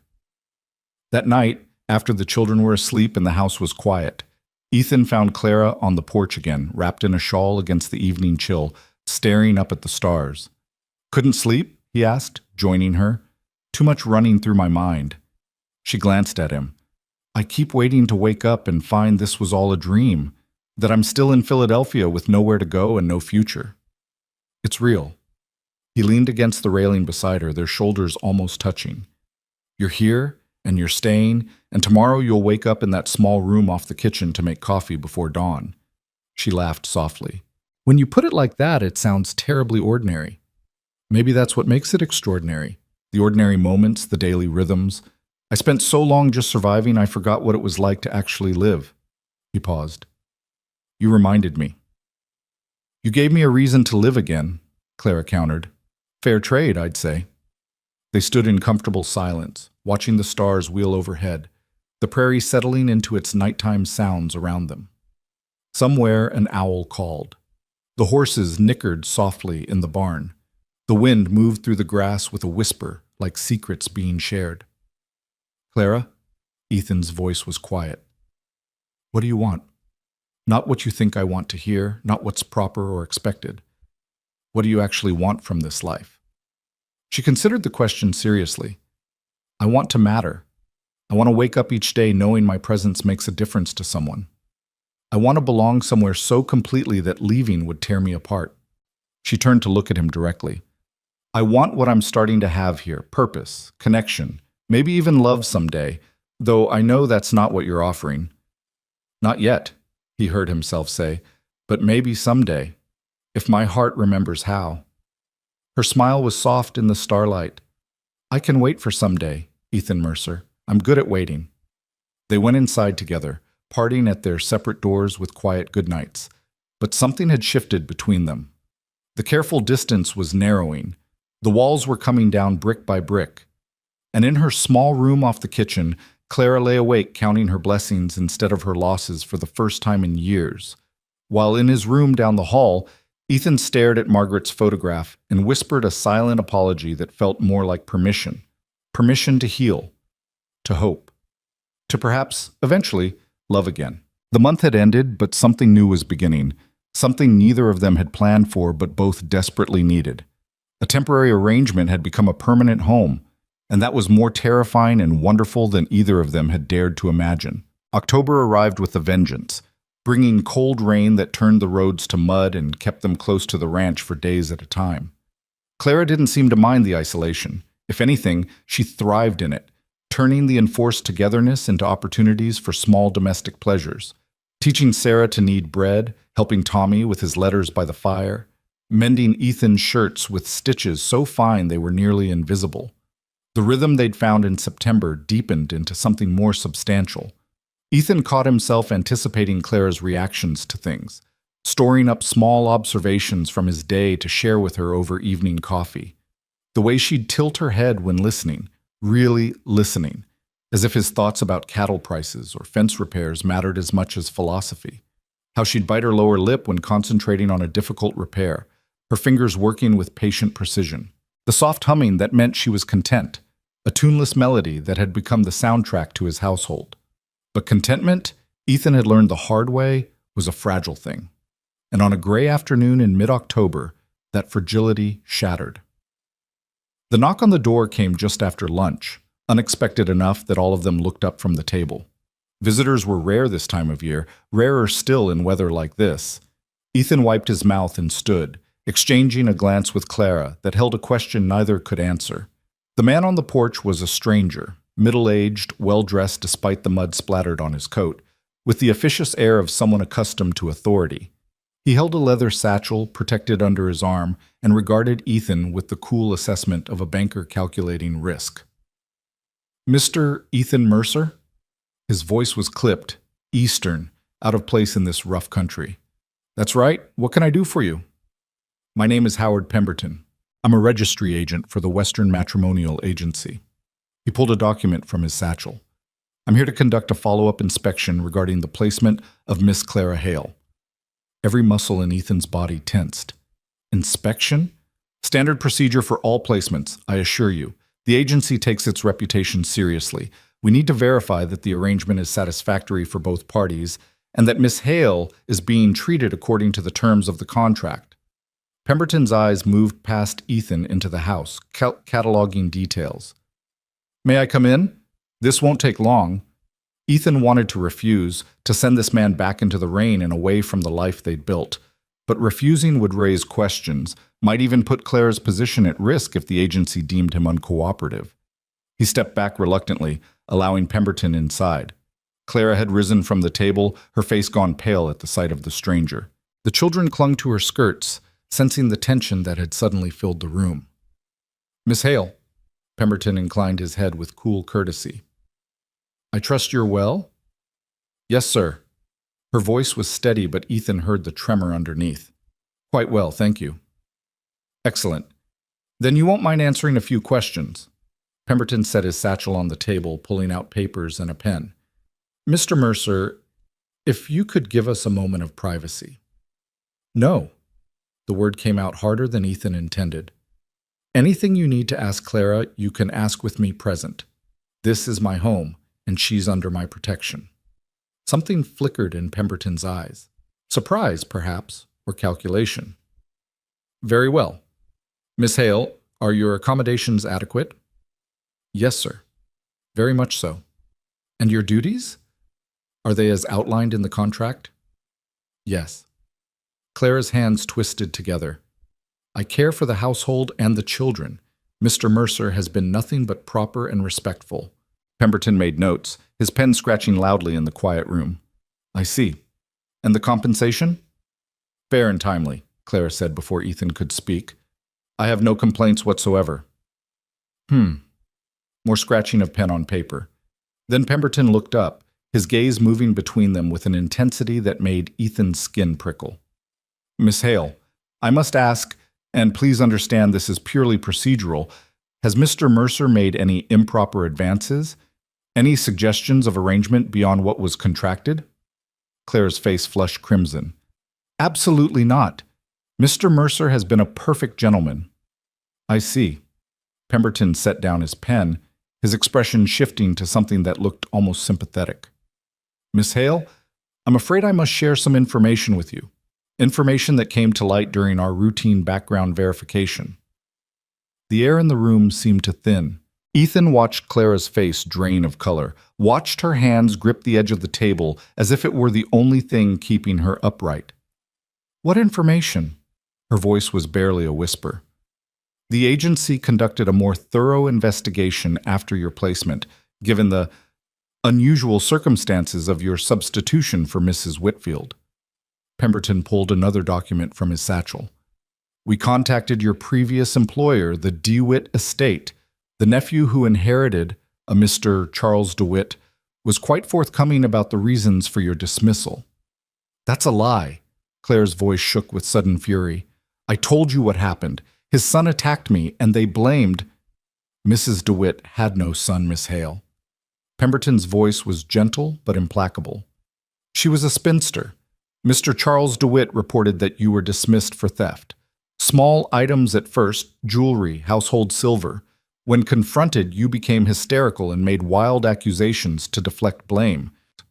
The words fell like stones into still water, sending ripples of shock through the room. Ethan stared at Clara, seeing her face crumple, seeing the devastation in her eyes. "No." She shook her head violently. "No, that's not true. He's lying. Charles wanted me gone because I refused his advances after his aunt died. This is his revenge for—" "Miss Hale, I have it documented here." Pemberton held up the paper. Signed statements, dates, details of missing items. I'm sorry, but the evidence is quite clear. I didn't steal anything, Claire's voice broke. Ethan, you have to believe me. I would never. But Ethan had gone very still, his mind reeling. He thought about how easily she'd integrated into his household, how she'd known where everything was, how to make the most of limited resources, how little he actually knew about her beyond what she'd told him. And what if she'd been lying? What if the whole sad story about her family, her dismissal, her desperation, what if it had all been calculated to gain his sympathy? Mr. Mercer, Pemberton's voice cut through his spiraling thoughts. I must advise you that the agency cannot, in good conscience, allow this placement to continue. Miss Hale has violated the terms of her contract through misrepresentation of her character and history. We'll arrange for her transportation back east and refund your fees. Ethan, please. Clara reached for him and he took a step back instinctively. The hurt that flashed across her face was like a physical blow, but he couldn't think past the roaring in his ears, the fear that was rising like floodwater. He'd let her into his home, into his children's hearts. He'd been starting to open his own damaged heart to the possibility of trusting again, and all along she might have been deceiving him, might have been stealing from him. He'd been so focused on the children he hadn't kept track of household items. Margaret's jewelry was in a box upstairs. Had Clara been through it? Was that why she'd been so eager to stay, so willing to work for room and board at first? Papa? Tommy's voice was small and frightened. What's happening? Why is the man saying bad things about Miss Clara? Ethan looked at his son, at Sarah, who was crying into Clara's skirts, and something cold and hard settled in his chest. He'd been a fool. He'd let hope and loneliness cloud his judgment, and now his children would pay the price. Tommy, take your sister upstairs. His voice came out flat, emotionless. Now. But Papa. Now, son. Tommy obeyed reluctantly, pulling a sobbing Sarah away from Clara. The children's footsteps on the stairs sounded like a funeral march. When they were gone, Ethan forced himself to look at Clara. She stood frozen, tears streaming down her face, her hands clasped in front of her as if in supplication. Is any of it true? He asked quietly.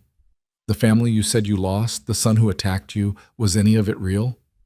All of it was real. Her voice was raw with desperation. Ethan, I swear to you on everything I hold sacred. You hold nothing sacred. The words exploded from him with all the fear and betrayal churning in his gut. You came here under false pretenses. You wormed your way into my children's affections, into my trust, and the whole time you were lying. What were you planning? To rob me blind and disappear? To wait until I was fool enough to marry you and then take everything? No, how can you even think? Clara choked on a sob. I love those children. I love this place. I would never hurt any of you. Love. Ethan laughed bitterly. You don't know what that word means. Love is truth, Clara. It's trust, and you've given me neither. Mr. Mercer, I understand you're upset. Pemberton's voice was maddeningly calm. But I must insist that Miss Hale vacate the premises immediately. Her continued presence here could compromise your reputation, and she'll be gone by morning. Ethan cut him off, unable to look at Clara's stricken face any longer. I'll take her into town myself, make sure she gets on the stage. You can send your refund to my account. Ethan, please, Clara's voice was breaking. Just let me explain. Let me prove. There's nothing to prove. He forced the words past the constriction in his throat. I trusted you. I let you into my children's lives. That was my mistake, and I'll own it. But I won't compound it by giving you another chance to deceive us. He turned away, unable to bear the devastation in her eyes, the way her whole body seemed to be collapsing inward.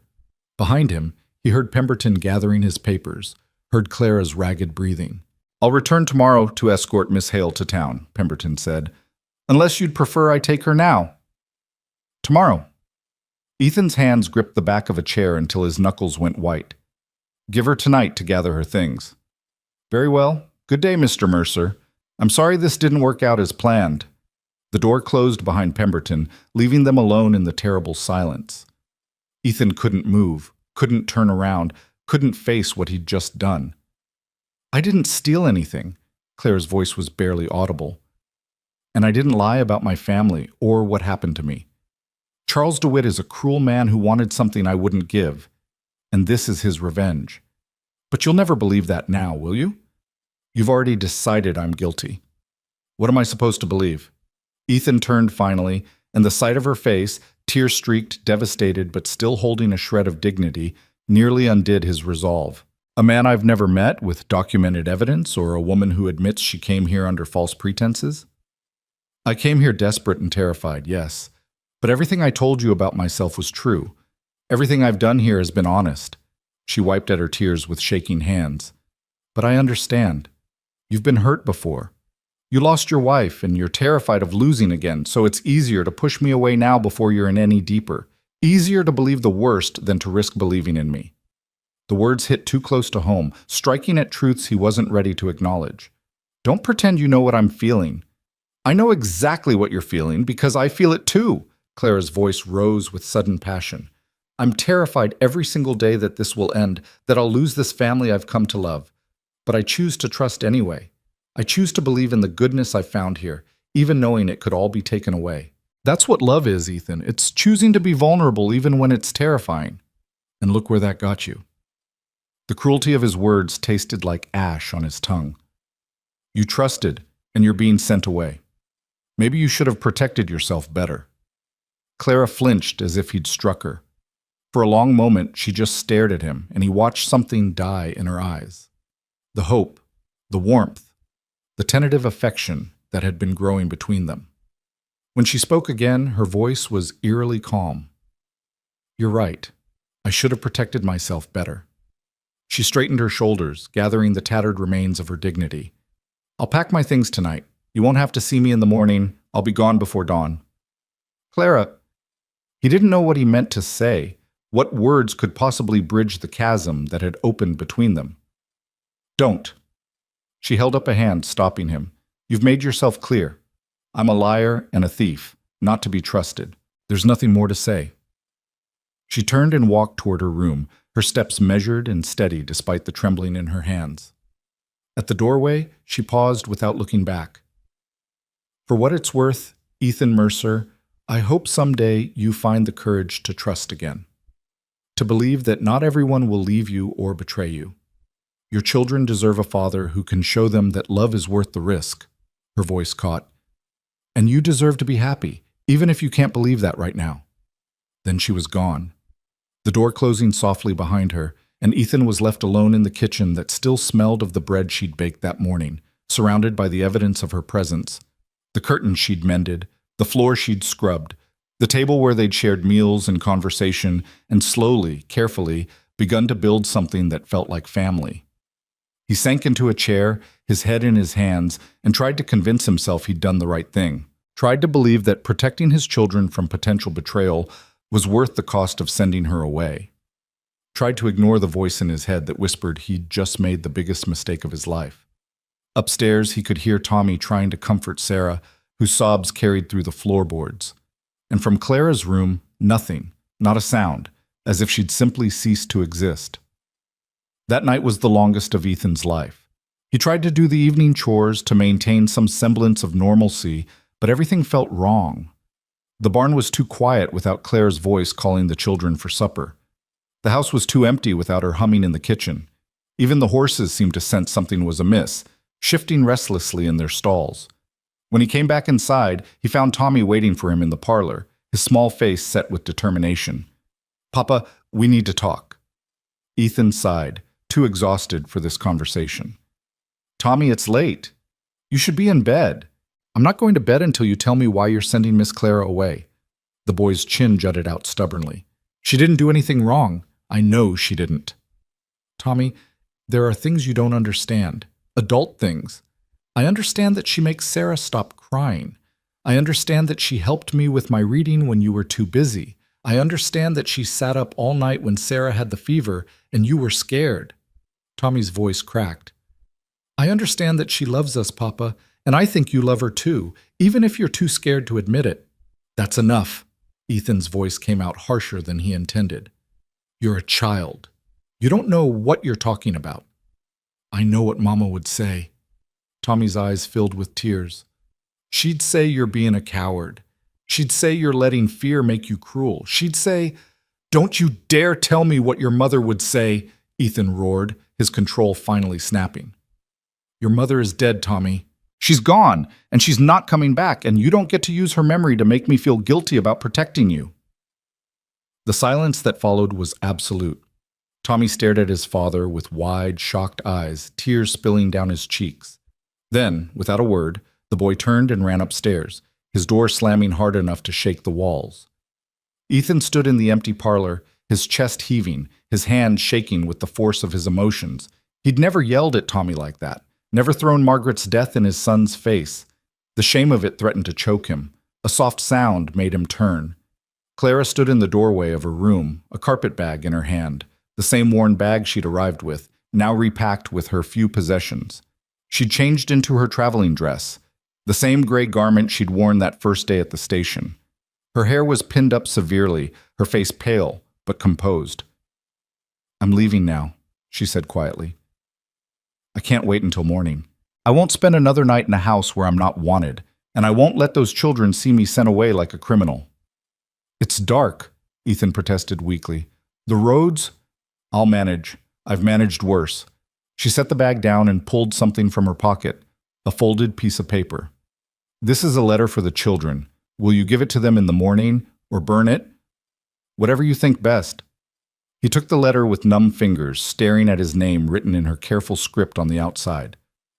"I'm leaving the wages you paid me on the kitchen table. I don't want your money, Ethan. I never did." Her voice was steady, but he could see the tears she was fighting to hold back. "I wanted a home. I wanted to belong. I wanted to matter to someone. For a few brief weeks, I thought I'd found all of that here. I was wrong. Clara, The words stuck in his throat. What could he say? That he was sorry? That he was terrified? That sending her away was tearing him apart, but he couldn't stop himself because fear was stronger than hope? "Don't." She held up a hand, the same gesture she'd used earlier. "There's nothing you can say that will make this hurt less, for either of us." She picked up her bag, squaring her shoulders. "Goodbye, Ethan Mercer. Take care of those beautiful children. They deserve better than what life has given them so far." She walked toward the door, and Ethan knew he should stop her, knew he should say something, do something, but he was frozen. Paralyzed by fear and stubborn pride, and the absolute certainty that trusting her would lead to more pain than he could survive. Clara paused at the door, her hand on the knob. "That man was lying, you know, about the theft, about all of it. But you'll never believe me, so what does it matter?" She looked back at him one last time, and the sorrow in her eyes nearly brought him to his knees. "I loved you, Ethan. Not the idea of you, not the security you could provide, but you. Your stubborn pride and your wounded heart, and the way you loved your children even when you didn't know how to show it. I loved all of you, and I would have spent my life proving you could trust me. But you never gave me that chance." Then she was gone, the door closing behind her with a finality that echoed through the empty house. Ethan stood frozen, listening to her footsteps on the porch, the creak of the gate. He should go after her, should stop her from walking into the night alone and unprotected. Should admit that fear was making him cruel, just as Tommy had said. But he didn't move, didn't call out, didn't do anything but stand there clutching the letter she'd written, fighting against the part of himself that screamed he was making a terrible mistake. It wasn't until he heard the gate close that he finally moved, lurching to the window in time to see her small figure disappearing into the darkness, the carpet bag hanging from one hand, her other hand raised to wipe at her face. And then she was gone, swallowed by the night and the rain, and all that remained was the terrible, suffocating silence. Ethan sank to the floor, the letter crumpling in his fist, and finally allowed himself to feel the full weight of what he'd done. He'd sent away the best thing that had happened to his family in 2 years. He'd let fear and suspicion destroy something precious and rare. He'd chosen safety over hope, loneliness over love, and in doing so, he'd hurt everyone he cared about, including himself most of all. The letter in his hand seemed to burn against his palm. With shaking fingers, he unfolded it, his eyes scanning the words written in Clara's careful hand. "My dearest Tommy and Sarah, by the time you read this, I'll be gone. Your father will tell you why, and he'll be right to send me away if he truly believes I'm not who I said I was. A father's first duty is to protect his children, and he's doing what he thinks is best. I want you to know that the time I spent with you was the happiest of my life. Tommy, your curiosity and brave heart remind me so much of my brother. Never stop asking questions. Never stop looking for truth in a world that often settles for easy answers. Sarah, my sweet girl, your laughter could light up the darkest days. Keep that joy inside you always. And don't be afraid to love freely, even when love sometimes hurts. I'm sorry I couldn't stay to watch you grow. Sorry I won't be there for first days of school and lost teeth and all the small moments that make a childhood. But I'll carry you both in my heart wherever I go, and I'll remember how it felt to be part of a family again, even briefly. Take care of your father. He loves you more than anything in this world, even when his fear makes him seem hard. Be patient with him. He's learning to live again after losing your mother, and that's the bravest thing anyone can do. All my love, forever, Clara. P.S. Tommy, the books in my room are for you. Read them and remember me. Sarah, I left the ribbons I used for your hair. May they always remind you that you're beautiful and loved. The words blurred as Ethan's eyes filled with tears. This wasn't the letter of a thief or a liar. This was the letter of a woman who genuinely loved his children, who'd understood them and cared for them and wanted only their happiness even as she left. And he'd sent her away into the night, alone, unprotected, with nothing but a worn carpet bag and a broken heart. What had he done? The question echoed through the empty house, unanswered and unanswerable, as the rain continued to fall and the darkness pressed in from all sides, heavier than it had ever been before. Ethan didn't sleep that night. He sat in the parlor as the hours crawled past, Clara's letter clutched in his hand, his mind replaying every moment since Pemberton's arrival. Every word spoken, every accusation made, every terrible thing he'd said to the woman who'd brought light back into his broken home. Dawn came gray and cold, the rain finally slowing to a dispirited drizzle. Ethan heard small footsteps on the stairs and looked up to find both children standing in the doorway, their faces pinched with worry and exhaustion. Neither had slept either, by the looks of them. Is she gone? Tommy's voice was flat, already knowing the answer. Yes. The words scraped Ethan's throat raw. Sarah's lower lip trembled. Forever? I don't know, baby girl. Ethan held out his arms, and both children came to him, climbing into his lap like they hadn't done in months. They were getting too big for this, long-limbed and awkward in their grief, but he held them anyway, breathing in the scent of their hair and trying to find words that would make this right. Why did you make her leave? Tommy demanded, his voice muffled against Ethan's chest. What did that man say that made you so angry?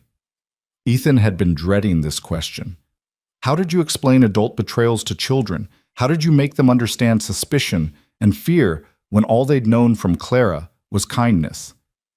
He said Clara lied to us, that she was dismissed from her last position for stealing, not for the reason she told us. Even saying it out loud made Ethan feel sick. He had papers, documentation. Did you ask Clara if it was true? Tommy pulled back to look at his father directly. Did you let her explain? She said the man was lying, but you didn't believe her. Tommy's voice carried an edge of disappointment that cut deeper than anger could have. You believed a stranger instead of someone who's taken care of us for weeks, someone who loved us. It's not that simple, son. I have to protect you both. If there was even a chance she was lying, that she might hurt you. She already hurt us. Sarah's voice rose to a wail. She hurt us by leaving.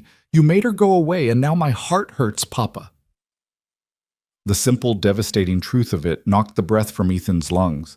In trying to protect his children from potential harm, he'd inflicted certain harm. They were crying for Clara the way they'd cried for Margaret, and he'd caused it.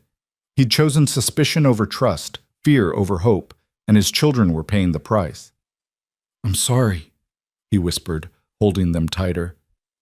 I'm so sorry. Being sorry doesn't bring her back, Tommy said, his child's wisdom cutting straight to the heart of things. You have to go get her, Papa. You have to tell her you made a mistake. It's not that easy. She's probably already in town, maybe already on the stage. Then go to town. Tommy pushed away from him, his face flushed with anger and tears. Go find her and tell her the truth. What truth? That you love her? The boy's voice cracked. That you're scared because Mama died and you think everyone you love will leave. That you pushed Clara away because it hurt less than waiting for her to leave on her own. Tell her the truth, Papa, before it's too late. Ethan stared at his 6-year-old son, stunned by the accuracy of the observation. When had Tommy grown so perceptive? When had he learned to see past his father's defenses to the wounded heart beneath? I don't know if she'd forgive me, Ethan said quietly. I said terrible things to her. I called her a liar and a thief. I threw her out into the night without even listening to her side of the story. Then you grovel, Tommy said, with the stubborn determination he'd inherited from his mother. You apologize and you beg and you keep trying until she believes you mean it. That's what Mama always said. When you hurt someone you love, you make it right no matter how hard it is. You really think I love her? Ethan needed to hear it said out loud, needed his son's certainty to bolster his own wavering conviction. I know you do. I see how you look at her when she's not watching. I hear you laugh at her jokes. I saw you smile more in the past month than you have in the whole year since Mama died. Tommy's voice softened. It's okay to love someone else, Papa. Mama would want you to be happy. She'd want us all to be happy. The permission he'd been waiting for came from his 6-year-old son, and it broke something open in Ethan's chest. All the fear and guilt and stubborn pride he'd been carrying since Margaret's death. Tears he'd been holding back for months finally fell, running hot down his face as he pulled his children close. You're right, he said roughly. You're absolutely right. I love her.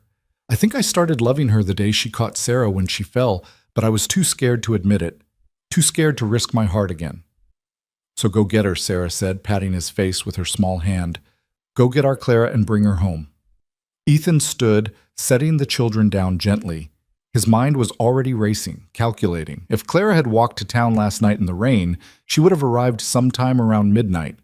The stage didn't leave until mid-morning. If he rode hard, if the roads weren't too muddy from the rain, he might catch her before Pemberton put her on that stage and sent her back east. I'm going, he said, striding toward the door. Tommy, you're in charge. Keep your sister inside, don't open the door for anyone, and if I'm not back by dark, ride to the Morrison place and stay with them. Understand? Yes, sir. Tommy straightened his shoulders, trying to look responsible. Papa? When you find her, tell her we miss her. Tell her Sarah needs her to finish the story about the princess, and I need help with long division, and I need her to come home, Ethan finished. I'll tell her. He grabbed his coat and hat, his mind still reeling as he saddled his fastest horse. The morning was cold and damp, the road slick with mud, but he pushed the horse hard anyway, driven by a desperation he hadn't felt since the day Margaret stopped breathing. The 7-mile ride to town took half the time it usually did. Ethan's horse was lathered and blowing by the time they reached Redemption, but he didn't slow until he reached the boarding house where travelers usually waited for the stage.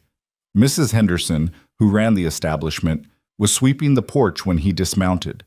Her eyebrows rose at the sight of him, wild-eyed, mud-splattered, looking like a man possessed. Ethan Mercer, you look like you've ridden through hell itself. Is there a young woman staying here? Auburn hair, green eyes, would have arrived late last night? The words tumbled out in a rush. Mrs. Henderson's expression softened with something like pity. There was. Poor thing was soaked through and shivering when she knocked on my door around midnight. I gave her a room and some hot tea, tried to get her to talk, but she just thanked me and went straight to bed. Is she still here? Please tell me she's still here. No, hun, that registry agent came for her first thing this morning. They're over at the general store now, waiting for the stage. Should be here any... Ethan didn't wait to hear the rest. He was already running toward the general store, his boots splashing through puddles, his heart hammering against his ribs. He burst through the door hard enough to make the bell jangle violently, startling the few customers inside. Clara stood near the window with her carpet bag at her feet, Pemberton beside her going through papers. She looked small and defeated in the gray morning light, her traveling dress still damp from last night's rain, her face pale and drawn. When she looked up at his entrance, her eyes widened with something that might have been hope before it shuttered closed behind walls of self-protection. Mr. Mercer. Pemberton's voice was cool and professional. I wasn't expecting to see you in town today. I need to speak with Clara. Ethan ignored the agent entirely, his focus locked on the woman who'd haunted his sleepless night. Privately, I'm afraid that's not possible. Miss Hale is in the agency's custody now, and I don't care whose custody she's in. I need 5 minutes. Ethan's voice carried an edge of desperation that made several townspeople turn to stare. Please, Clara, just give me 5 minutes to say what I should have said last night. Clara's throat worked as she swallowed hard. For a moment, he thought she'd refuse, and he couldn't have blamed her. But then she nodded slowly and picked up her bag. 5 minutes, she agreed quietly. But not here. Outside. They walked out into the gray morning, leaving Pemberton's sputtering protests behind them. Clara led the way to the side of the building, away from curious eyes, and set her bag down carefully before turning to face him. You have 5 minutes, she said, her voice carefully neutral. What do you want, Ethan? Now that she was in front of him, all the words he'd rehearsed during the frantic ride fled his mind. He stood there staring at her, at the shadows under her eyes that matched his own, at the rigid set of her shoulders, at the way she held herself together through sheer force of will, despite the devastation visible in her eyes. I was wrong, he finally managed, about everything. I should have listened to you, should have given you a chance to defend yourself instead of believing the worst. And yet you didn't. Her voice remained steady, but he could see her hands trembling slightly. Why should I believe you now when you wouldn't believe me then? Because I spent all night reading the letter you left for my children.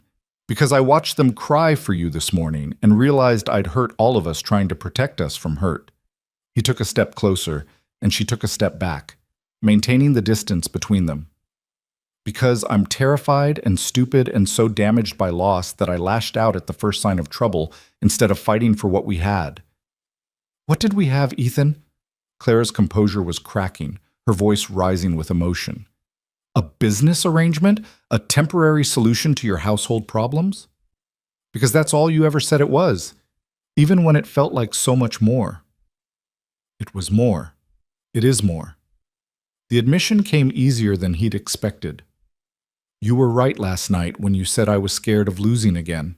I've been so focused on protecting my heart that I didn't realize I'd already lost it. I love you, Clara. I think I've loved you since the day you stayed, since you chose to be brave enough to fight for a place in our lives. Tears spilled down her cheeks, but her voice remained firm. You love me, but you don't trust me. And love without trust is just pretty words, Ethan. It's not enough to build a life on. You're right. That's why I'm here, to prove I do trust you. He reached into his coat pocket and pulled out a small drawstring bag. After you left, I went through Margaret's jewelry box, the one I haven't opened since she died. Everything was there, every piece, exactly as she left it. Nothing missing, nothing even disturbed. Clara stared at the bag, understanding dawning in her eyes. You checked to see if I'd stolen from you. Yes, and I found nothing because there was nothing to find. You told me the truth, and I should have believed you without needing proof. He held the bag out to her. This was Margaret's. She would have wanted you to have it. I can't accept that. Clara pushed his hand away gently. Those belong to your children, to their mother's memory. Margaret would have wanted someone who loved our children to wear them, someone who brought joy back to our home. Ethan's voice roughened with emotion. She would have liked you, Clara. She would have seen what I was too blind to see, that you're exactly what our family needed. Don't. Clara's voice broke on the word. Don't say these things just because you feel guilty. Don't offer me Margaret's jewelry because you think it will fix what you broke. I won't be your consolation prize, Ethan. I won't be the woman you settle for because you're lonely. Is that what you think this is? Ethan grabbed her hands before she could pull away, holding them between his own. Clara, you're not my consolation prize. You're my second chance. My hope that life can be good again despite all the loss. You're the woman my children love, the woman I was stupid enough to push away because I was too scared to admit how much I need you. You sent me away. The accusation carried the weight of all her hurt. You looked at me with disgust and called me a liar. You threw my love back in my face like it meant nothing. How am I supposed to forget that? How am I supposed to trust that you won't do it again the next time someone says something bad about me? You can't, Ethan admitted, and saw her face crumple at the honesty. I can't promise I'll always get it right, Clara. I can't promise my fear won't make me stupid again, but I can promise to fight it, to choose trust over suspicion, hope over fear, to believe in you even when it's hard. That's not good enough. Clara pulled her hands free, wrapping her arms around herself. I've already been rejected too many times, Ethan. By my employer who wouldn't defend me, by the agency who sent me as a substitute, by you when you needed someone to blame. I can't survive another rejection. I'm not strong enough. You're the strongest person I know, Ethan said fiercely. You survived losing your entire family. You survived being wrongly accused and dismissed. You survived walking away from the only home you'd found in years because I was too broken to see your worth. If anyone's not strong enough here, it's me. Then why should I come back? The question was barely a whisper. Why should I risk my heart again when you've already proven you'll choose fear over me? Ethan took a shaky breath, knowing his next words would either save them or destroy any chance they had left. Because my children are home right now drawing you a picture. Because they told me to grovel and beg and keep trying until you believe I mean it. Because Tommy said their mama would want us all to be happy, and we're only happy when you're with us. Claire's face twisted with grief and longing. Don't use the children against me. That's not fair. Nothing about this is fair. It's not fair that you lost your family. It's not fair that I lost my wife. It's not fair that we found each other at all when we were both so broken. He reached into his other pocket and pulled out a small wooden box. But here we are anyway, and I'm asking you to take another risk, to give me one more chance to prove I can be the man you deserve. What's that? Clara stared at the box with wide eyes. Open it. With trembling hands, she took the box and lifted the lid. Inside, nestled in faded velvet, was a simple gold ring, not Margaret's wedding band, but a different ring entirely. One Ethan had bought years ago from a traveling jeweler, thinking Margaret might like it, but she'd died before he could give it to her. It's not much, Ethan said quietly. Not fancy or expensive, but it's never belonged to anyone else. It would be yours and yours alone. He dropped to one knee in the mud, ignoring the shocked gasps from townspeople who'd gathered at the edge of the building to watch. Marry me, Clara. Not because you need security or because the children need a mother, but because I love you, and I want to spend the rest of my life proving you can trust me. Clara stared down at him, tears streaming unchecked down her face. You're proposing? Now? After everything? Yes, because I'm a fool who almost lost the best thing to ever happen to him, and I won't make that mistake twice. Ethan's voice shook. I know I hurt you. I know I have to earn back your trust, but I'm asking you to give me that chance. Come home with me. Let me spend every day showing you that you're chosen, you're wanted, you're loved exactly as you are. For a long, terrible moment, Clara just stood there, the ring box clutched in her hands, her face a battlefield of warring emotions. Ethan stayed on his knee in the mud, his heart hammering so hard he thought it might crack his ribs, waiting for the verdict that would determine the rest of his life. I need to know something first, Clara said finally, her voice barely steady. Did you believe Pemberton because you wanted an excuse to push me away? Because it was easier to think the worst of me than to risk loving me? The question pierced straight to the truth Ethan had been avoiding. He could lie, could soften it, but she deserved better than that. Part of me did, he admitted, the words like glass in his throat. Part of me was looking for a reason to end things before they got too deep, before I cared too much. I've been so terrified of losing again that I sabotaged the best thing I had. He met her eyes directly, letting her see all his broken pieces. But that's on me, Clara. That's my damage, my cowardice. And I swear to you, I will spend the rest of my life fighting that fear instead of letting it destroy us. How do I know you won't do it again? The question held all her accumulated pain. How do I know that next time something goes wrong, you won't throw me away like yesterday's trash? You don't know. You have to trust me, the same way I should have trusted you. Ethan held out his hand, palm up, an offering and a plea. I'm asking you to be braver than I was, to take a leap of faith even though I gave you every reason not to. And I know that's asking too much, but I'm asking anyway because the alternative is losing you, and I can't do that. I won't survive it. Clara looked at his outstretched hand, at the ring still in the box, at the man kneeling in the mud before her with his heart laid bare.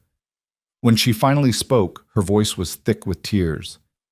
I told you once that I came west looking for something real, something that mattered. She wiped at her eyes with the back of her hand. I found it with you and those children. I found a home and a purpose and love that made me feel alive for the first time in years. And then you took it away. I know. And I'll regret that for the rest of my life. Ethan's voice broke. But I'm begging you, Clara, don't let my mistake be the end of our story. Let it be the middle, the hard part we have to get through to reach something better. You really think we can get through this? Hope and fear warred in her eyes. You think we can build something real from this much broken? I know we can, because you're not a quitter, and neither am I. Because those kids at home need both of us. Because love doesn't mean never making mistakes, it means choosing to forgive them and try again. He gestured to the ring. So what do you say? Will you marry me and let me spend my life making this right? Clara looked down at the ring, then back at Ethan, then at the small crowd of onlookers who'd gathered to witness this spectacle. Mrs. Abernathy from the general store was dabbing at her eyes with her apron. Old Bill Morrison was grinning like a fool. Even Pemberton had emerged from the store, his professional detachment cracking around the edges. If I say yes, Clara said slowly, I need you to promise me something. Anything. Promise me that when you're scared, when you want to push me away, you'll talk to me instead. Promise me you'll let me in instead of shutting me out. Her voice strengthened. Promise me that our marriage will be built on truth, even when the truth is hard, even when it's I'm terrified or I don't know how to do this. I need honesty more than I need perfection, Ethan. I promise. He said it without hesitation. No more walls, no more running. When I'm scared, I'll tell you. When I mess up, I'll own it. And when you need reassurance that you're chosen and wanted and loved, I'll give it to you every single day for the rest of our lives. Clara's face softened, and Ethan saw the exact moment her decision crystallized. She knelt down in the mud beside him, heedless of her dress, and took his face between her hands. Then yes, she whispered. Yes, I'll marry you, not because I'm desperate or because I have nowhere else to go, but because I love you. Because I love those children. Because I believe in second chances and the possibility of healing even the deepest wounds. Ethan's hands came up to cover hers, and he leaned forward until their foreheads touched. Thank you, he breathed. Thank you for being brave enough to say yes when I gave you every reason to say no. Don't make me regret it, Clara said, but there was a tremulous smile playing at her lips now. I won't. I swear I won't. He pulled back just enough to take the ring from the box and slip it onto her finger. It fit perfectly, as if it had been waiting all these years for her hand specifically. There. Now you're mine, and I'm yours, and no registry agent can change that. Speaking of which, Clara glanced over her shoulder at Pemberton, who looked thoroughly confused by this turn of events. What about him? Ethan stood and helped Clara to her feet, keeping her hand firmly in his. They approached Pemberton together, united now in a way they hadn't been before. Mr. Pemberton, Ethan said with more confidence than he'd felt in days, I'm afraid there's been a misunderstanding. Miss Hale won't be returning east after all. She's staying here as my fiancée, and will be married as soon as arrangements can be made. Pemberton's eyebrows climbed toward his hairline. Mr. Mercer, I must caution you against hasty decisions. The documentation I showed you clearly indicated your documentation was falsified, Clara interrupted, her voice steady and sure now. Charles DeWitt is a bitter, vengeful man who couldn't stand being rejected. He created those lies to punish me for refusing his advances after his aunt's death. I have letters from Mrs. DeWitt herself praising my character and work. They're in my bag if you'd like to see them. I would, actually. Pemberton's professional curiosity seemed genuinely engaged now. If what you're saying is true, the agency has been grossly misled and will need to update our records.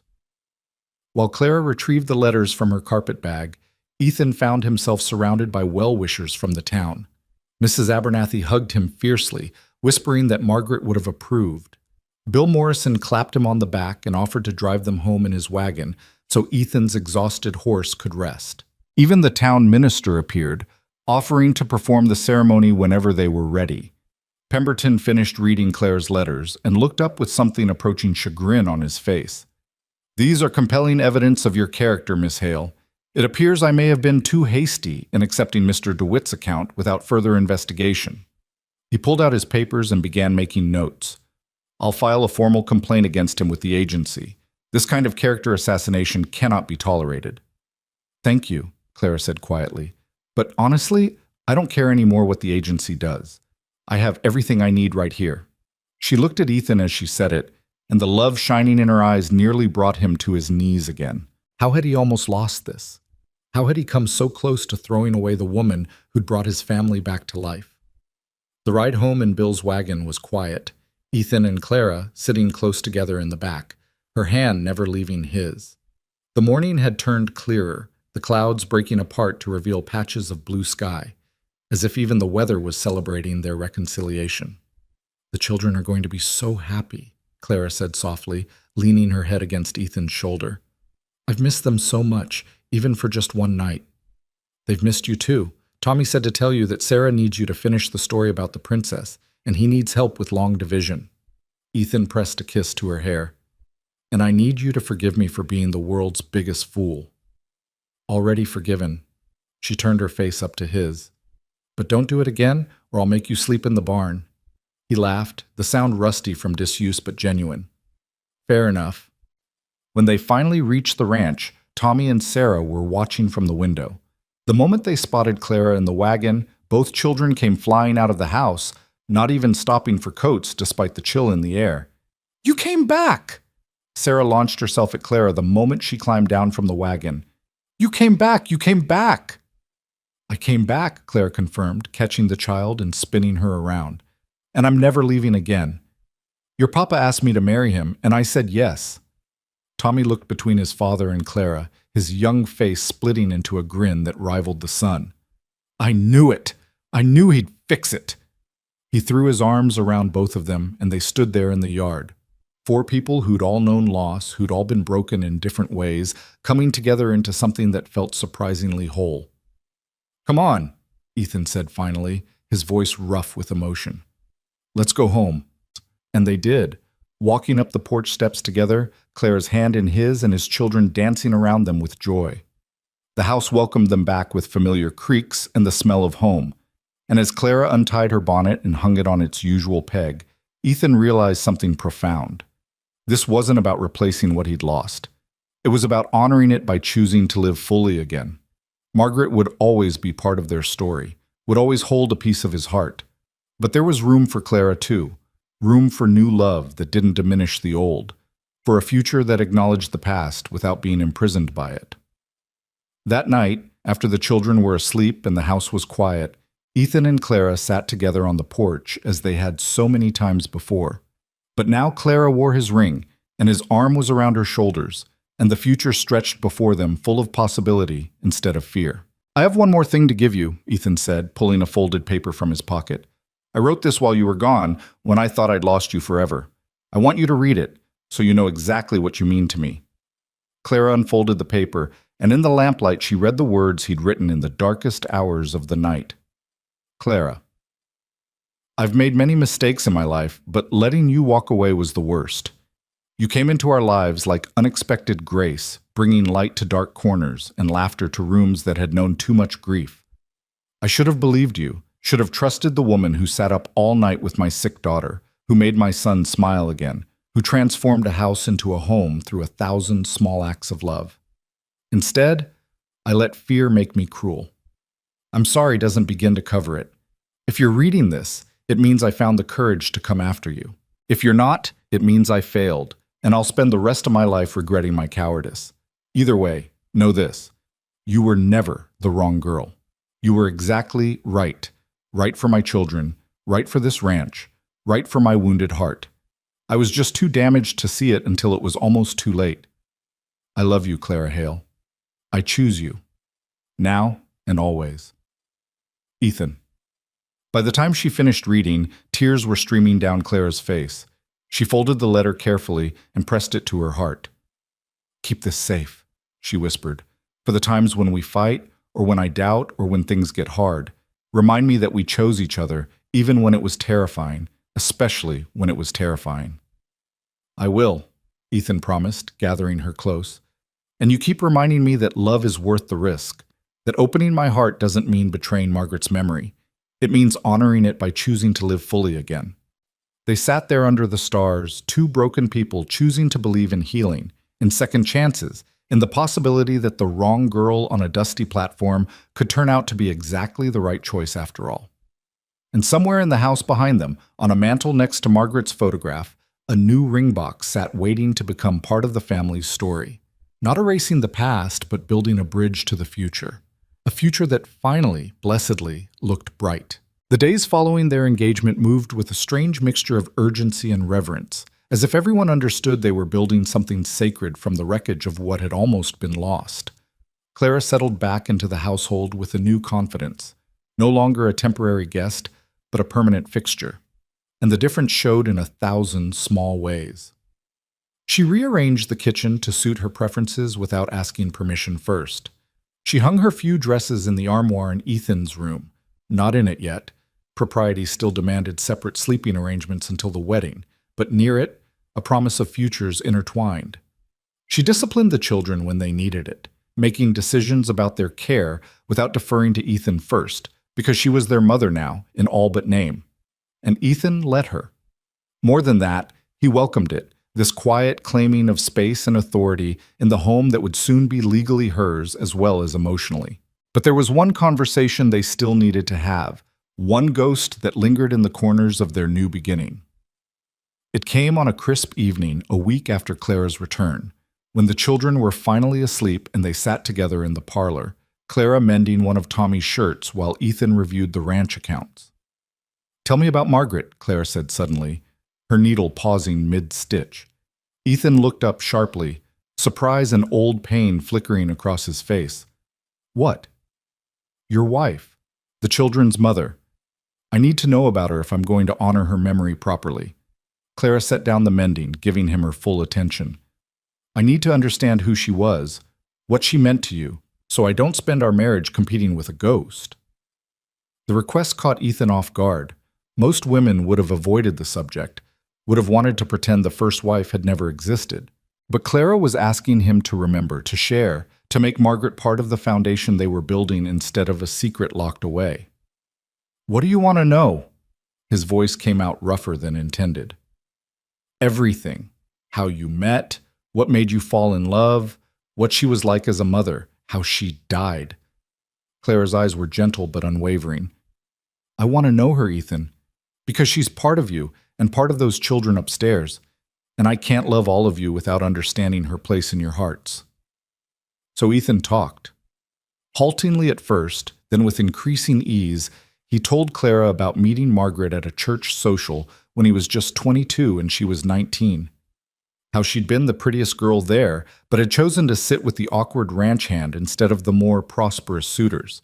How she'd laughed at his terrible jokes and listened to his dreams of building something meaningful from the rough land his father had left him. She was fearless, he said, a sad smile touching his lips. Came west as a bride with nothing but a trunk of clothes and absolute faith that we'd make it work. Never complained when the first winter nearly killed us, when the cattle got sick, when I couldn't afford to buy her the things she deserved. She just rolled up her sleeves and worked beside me. "She sounds remarkable," Clara said softly. She was. She made everything better just by being in it. Ethan's throat tightened. "Tommy has her stubborn streak, that determination to see things through no matter how hard they get. And Sarah has her laugh, this pure joy that could light up the darkest days." "How did she die?" The question he'd been dreading. Ethan stood and walked to the window, staring out at the darkness beyond the glass. "Winter fever. Started like a cold, turned into something worse. The doctor came, but there wasn't anything he could do. She fought for 3 weeks, getting weaker every day." His voice broke. "At the end, she made me promise to take care of the children, to find someone who could love them the way they deserved. I think she knew I wouldn't be enough on my own." Clara came to stand beside him, her hand finding his. "You were enough. You kept them alive, kept them safe, gave them all the love you had, even when you were drowning in grief yourself. Margaret would have been proud of you." "I failed them," Ethan said bleakly. "I was so lost in my own pain that I couldn't see theirs. I fed them and clothed them, but I didn't know how to comfort them. Didn't know how to make the house feel like a home again. That's why I sent for Eleanor Whitfield. I thought a capable, mature woman could fill the gap without..." He trailed off. Without touching your heart, Clara finished gently. You wanted help, not love. Something safe that wouldn't risk hurting you again. Yes, and then you showed up instead and nothing went according to plan. He turned to face her fully. You scared me, Clara. Not because you weren't what I expected, but because you were so much more. You didn't just manage the household, you brought it back to life. You didn't just care for the children, you loved them fiercely. And you looked at me like I was worth something beyond my ability to provide and protect. You are worth something, Clara said firmly. You're worth being loved completely, Ethan, damage and all. So are you. He cupped her face in his hands. I need you to understand something. What I feel for you isn't a pale shadow of what I felt for Margaret. It's different, but not less. Margaret was my first love, my youth, my introduction to what it meant to build a life with someone. You're my second chance, my healing, my proof that the heart can break and still find wholeness again. Tears spilled down Clara's cheeks. I'm not trying to replace her. I know. That's what makes this work. You're not trying to be Margaret. You're being yourself, and that's exactly who we need. He kissed her forehead gently. I'll always love Margaret. She gave me those two beautiful children upstairs. She taught me what partnership meant, and she's woven into the fabric of who I am. But I love you too, Clara, in a way that honors what I had while choosing what we're building. Thank you, Clara whispered. Thank you for letting me know her, for not making her a forbidden subject. I want the children to talk about their mother, to remember her, to know that loving me doesn't mean forgetting her. They already know that. You've shown them it's possible to hold space for both grief and joy, remembering and moving forward. Ethan pulled her close, breathing in the lavender scent that had become as familiar as home. We're going to be all right, aren't we? This complicated, patched-together family of ours? Better than all right, Clara promised. We're going to be extraordinary. The wedding took shape in the way of frontier ceremonies, practical and simple, but no less meaningful for its lack of ostentation. Clara insisted on being married under the cottonwood tree in the yard, the same tree where Margaret's swing still hung, where the children played, where the roots ran deep into land that had sustained the Mercer family through joy and sorrow. It seems fitting, she told Ethan when he questioned the choice. This tree has been part of your family's story. I want it to be part of ours too. They set the date for 2 weeks after the engagement, enough time to make arrangements, but not so long that doubt could creep in and sabotage what they were building. Clara sewed herself a new dress, not white, that seemed presumptuous for a woman marrying a widower, but a soft blue that brought out the green of her eyes. Mrs. Morrison and Mrs. Abernathy helped with the preparations, bringing food and well wishes and gentle advice about marriage that made Clara blush and laugh in equal measure. Tommy and Sarah were involved in every decision, from what flowers to pick to what songs to sing. It was important to Clara that they understood this wasn't just their father taking a wife, it was their family choosing to become something new and whole together. The night before the wedding, as Clara tucked Sarah into bed, the little girl grabbed her hand with sudden fierceness. You're really going to be my mama tomorrow, forever and ever? Clara's heart clenched. I'm going to be your Clara forever and ever. I can't replace your first mama. She'll always be special and important. But I'll love you and take care of you and be here for all the things you need a mother for. Is that all right? Sarah considered this seriously. Can I call you Mama, or would that make Papa sad? Why don't you ask him? Clara suggested gently. So they went downstairs together, finding Ethan and Tommy in the parlor. Sarah climbed into her father's lap with the gravity of someone with an important question. Papa, when Clara marries you tomorrow, can I call her Mama? Or should I keep calling her Miss Clara? The room went very quiet. Ethan looked at Clara over Sarah's head, and she saw the war of emotions in his eyes, love for Margaret's memory tangled with hope for their future. What do you think, sweetheart? Ethan asked his daughter carefully. What feels right to you? I think she's going to be my mama, Sarah said with a child's perfect logic. She makes me breakfast and braids my hair and kisses my owies better and loves me. That's what mamas do. But I don't want you to be sad about my first mama. Oh, baby girl. Ethan's voice was thick with emotion. Your first mama would want you to have someone to call mama. She'd be happy you have someone who loves you so much. And it doesn't make me sad. It makes me grateful that you have Clara." Sarah turned to look at Clara with those solemn blue eyes. "Then I'm going to call you Mama, if that's okay." "It's more than okay," Clara managed around the lump in her throat. "It's the greatest honor you could give me." Tommy had been quiet through this exchange, his expression thoughtful. Now he spoke up, his voice tentative. "I remember my first mama better than Sarah does. I remember her voice and how she smelled like roses and how she used to sing to us at bedtime. I don't want to forget her." "You won't forget her," Clara assured him, kneeling beside Ethan's chair to be at eye level with the boy. "And you don't have to call me Mama if it doesn't feel right. You can call me Clara, or you can wait until you're ready, or you can choose something else entirely, whatever feels true to you." "What if I want to call you Mama too, but save my first mama in my heart as Ma?" Tommy's young face was creased with the effort of working through complicated emotions. "Is that okay? Can I have both?" "You can have both," Ethan said firmly. "Love doesn't run out, son. You can love your first mama and your new mama at the same time. Your heart is big enough for both." Tommy nodded slowly, then slipped from his seat to hug Clara fiercely. "Then I'm going to call you Mama too, because you earned it." The simple statement broke something open in Clara's chest. She gathered both children close, Ethan's arms coming around all of them, and they stayed there in a tangle of limbs and love and the stunning grace of second chances. The wedding day dawned clear and cold, October showing off its finest colors against a sky so blue it hurt to look at. Clara woke early in her small room, nerves and excitement warring in her stomach.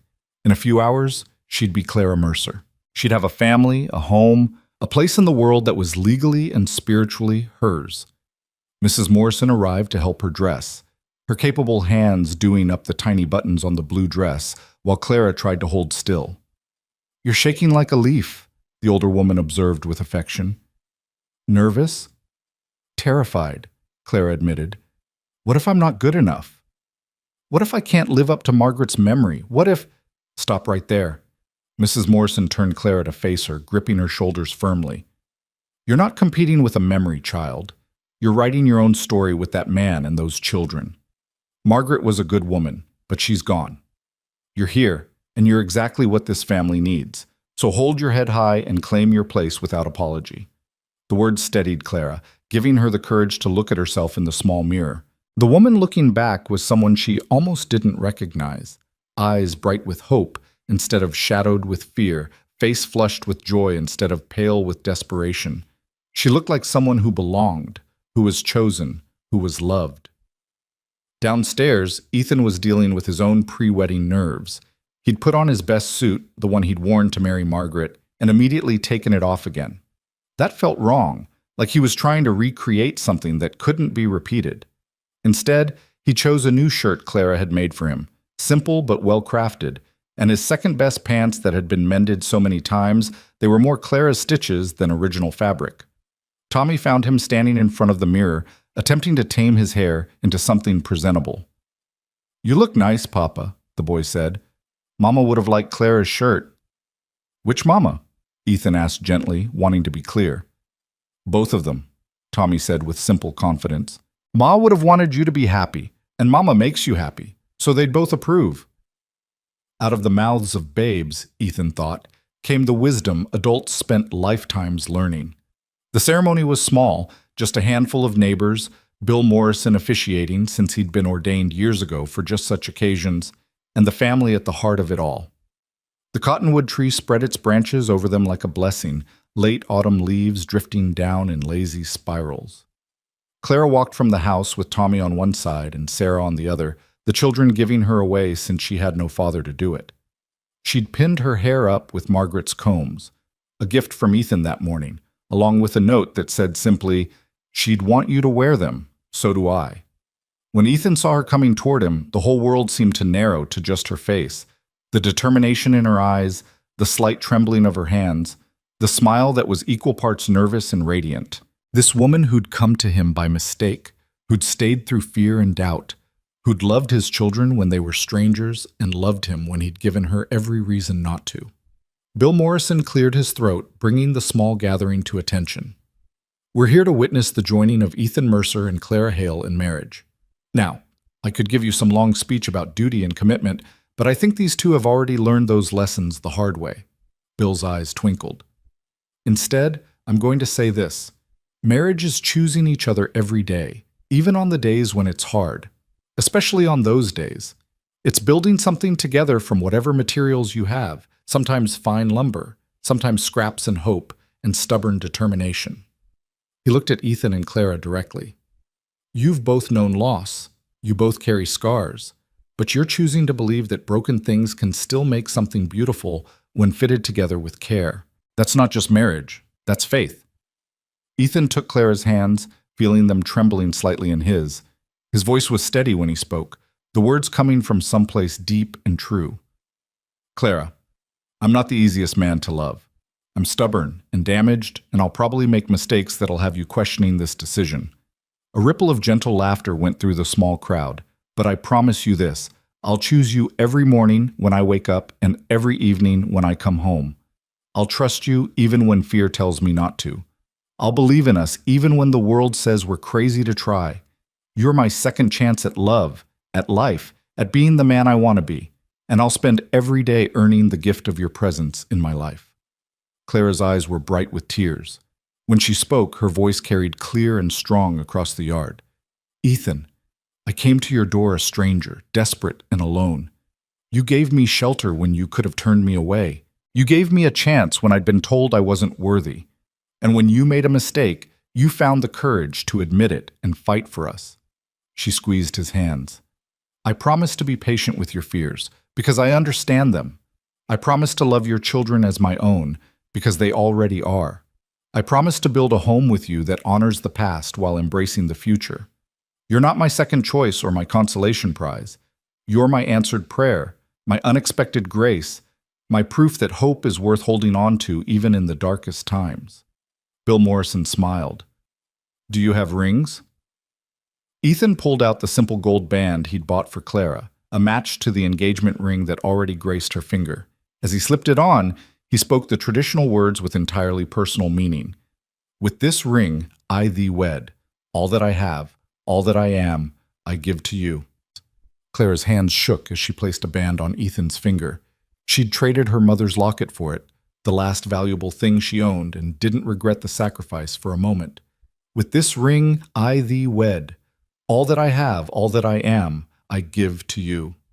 Then by the power vested in me by the territory of Wyoming and the sheer stubbornness of love itself, I pronounce you husband and wife. Bill's voice carried warmth and humor. Ethan, you may kiss your bride.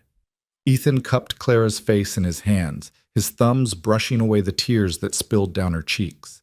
The kiss was gentle, almost reverent, a promise and a beginning wrapped into one tender moment. Around them, their neighbors applauded, but the sound seemed distant compared to the thundering of Ethan's heart, the certainty that he'd just made the best decision of his life. When they finally pulled apart, Sarah tugged on Clara's skirt. Are you really our mama now? Official and everything? Official and everything, Clara confirmed, scooping the child into her arms. Good. Sarah wrapped her arms around Clara's neck and squeezed tight. I love you, Mama.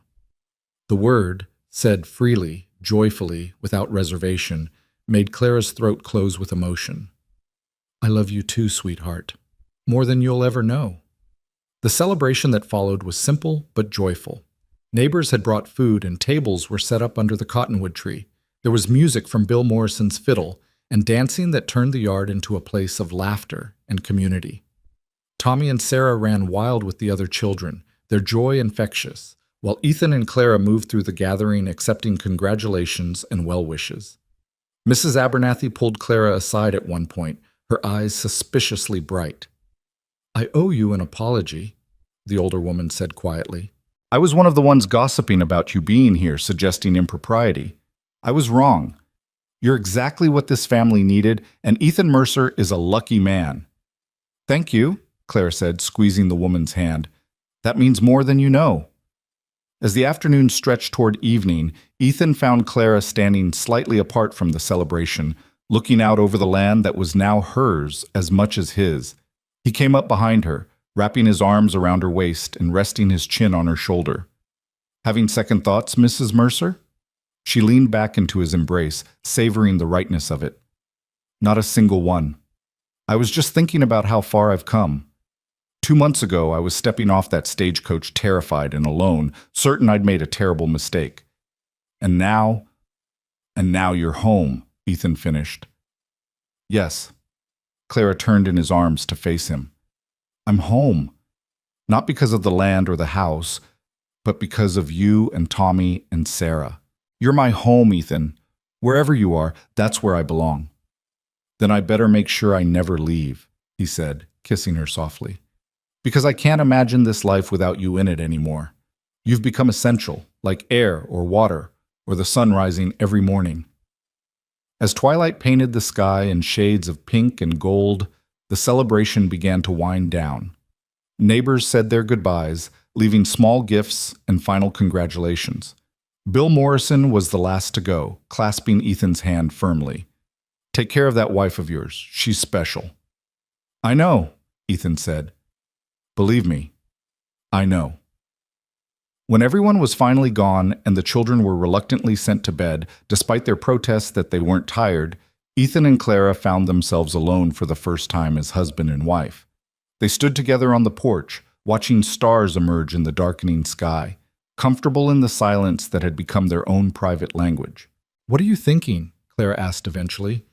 That I ordered wrong, Ethan said, and felt her stiffen in his arms. He quickly continued. The agency sent me someone mature and experienced and practical, everything I thought I needed. Instead, they sent me you. Young and brave and full of so much love you didn't know what to do with it. And you were absolutely, perfectly right. Clara relaxed, a smile curving her lips. So when I cried on that platform that you'd ordered the wrong girl, I was lying when I said no. Ethan tightened his arms around her. I wasn't lying that I ordered right. I just didn't know it yet. I'd ordered right without even realizing it because something bigger than both of us knew exactly what this family needed. And what did we need? Clara turned to look up at him, her face soft in the starlight. We needed someone who'd been broken too. Someone who understood loss and fear but chose hope anyway. Someone brave enough to fight for love even when it was terrified. We needed you, Clara, exactly as you are. He paused, emotion thickening his voice. I told you that day at the station that I'd ordered right. I had no idea how true that was. Clara reached up to touch his face, tracing the lines that grief and hard living had carved there. And I thought I was a mistake, a last-minute substitute, a consolation prize. I thought I'd have to prove my worth every single day. You did prove it, but not because you had to, because you couldn't help being exactly who you are. Generous and kind and so full of love that it spilled over onto all of us. Ethan captured her hand, pressing a kiss to her palm. You weren't a mistake, sweetheart. You were a miracle. My second chance. My proof that life can be good again, even after unimaginable loss. We're both second chances, Clara said softly. You gave me a home when I had nowhere to go. You gave me a family when I'd lost everyone I loved. You gave me a reason to hope again. They stood together under the vast Wyoming sky, two wounded souls who'd found healing in each other, a family built not from perfection, but from the courage to try again. Inside the house, Tommy and Sarah slept peacefully, secure in the knowledge that they were loved and protected. Tomorrow would bring all the ordinary challenges of ranch life, cattle to tend, meals to cook, a household to manage. But tonight was for savoring the extraordinary grace of second chances, and answered prayers and love that chose to bloom even in the hardest soil. Come on, Mrs. Mercer, Ethan said finally, leading Clara toward the door. Let's go home. We're already home, Claire replied, but she followed him anyway, her hand secure in his. And as they crossed the threshold together, husband and wife, partners in all things, two broken pieces fitted together into something whole. The house seemed to exhale with contentment, as if it too recognized that the long season of grief had finally ended and something new had begun. That night, lying together for the first time as man and wife, Clara whispered into the darkness, Do you think she would have approved? Margaret? Ethan was quiet for a moment, considering.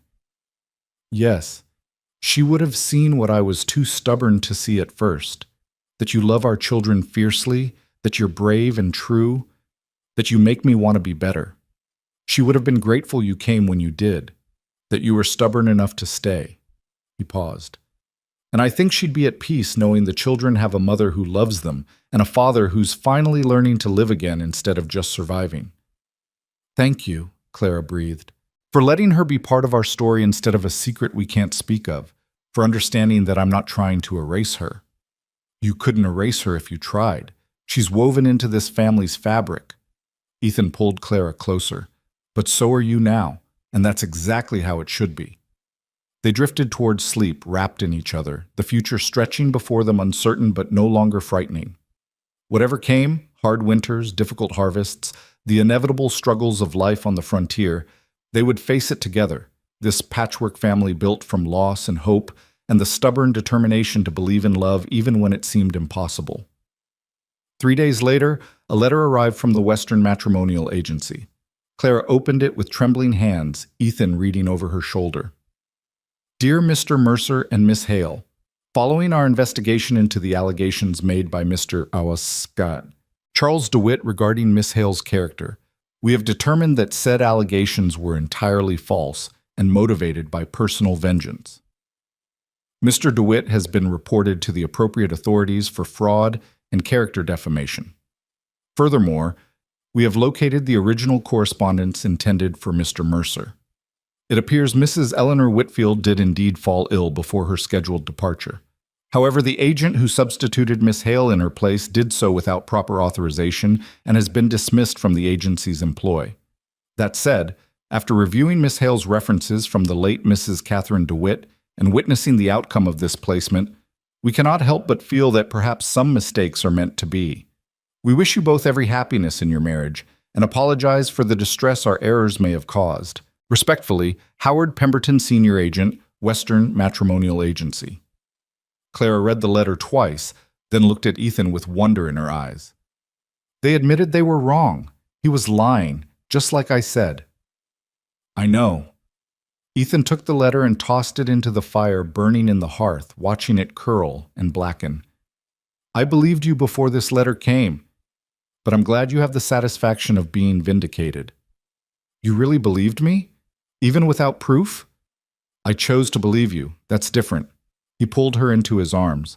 "I chose to trust what I knew of your character over what some stranger claimed. I chose faith over fear, and I'll keep choosing it every day for the rest of our lives." Clara buried her face in his chest, breathing in the scent of leather and wood smoke and home. "I love you, Ethan Mercer." "I love you too, Clara Mercer." He tilted her face up to kiss her. "My perfectly ordered, absolutely right, couldn't have planned it better wife." From the kitchen came the sound of children's laughter, Tommy teaching Sarah some song he'd learned, their voices high and sweet and innocent. The house hummed with life, with love, with the beautiful ordinariness of a family going about their day. And standing there with his wife in his arms and his children's laughter filling the air, Ethan Mercer understood with perfect clarity that the best things in life were often the ones you never planned for. The unexpected graces, the mistakes that turned out to be miracles, the wrong girl who was actually, impossibly, perfectly right. Outside, the prairie stretched vast and golden under the autumn sun. Winter would come soon with its challenges and hardships. But inside the Mercer house, warmth and love would keep the cold at bay.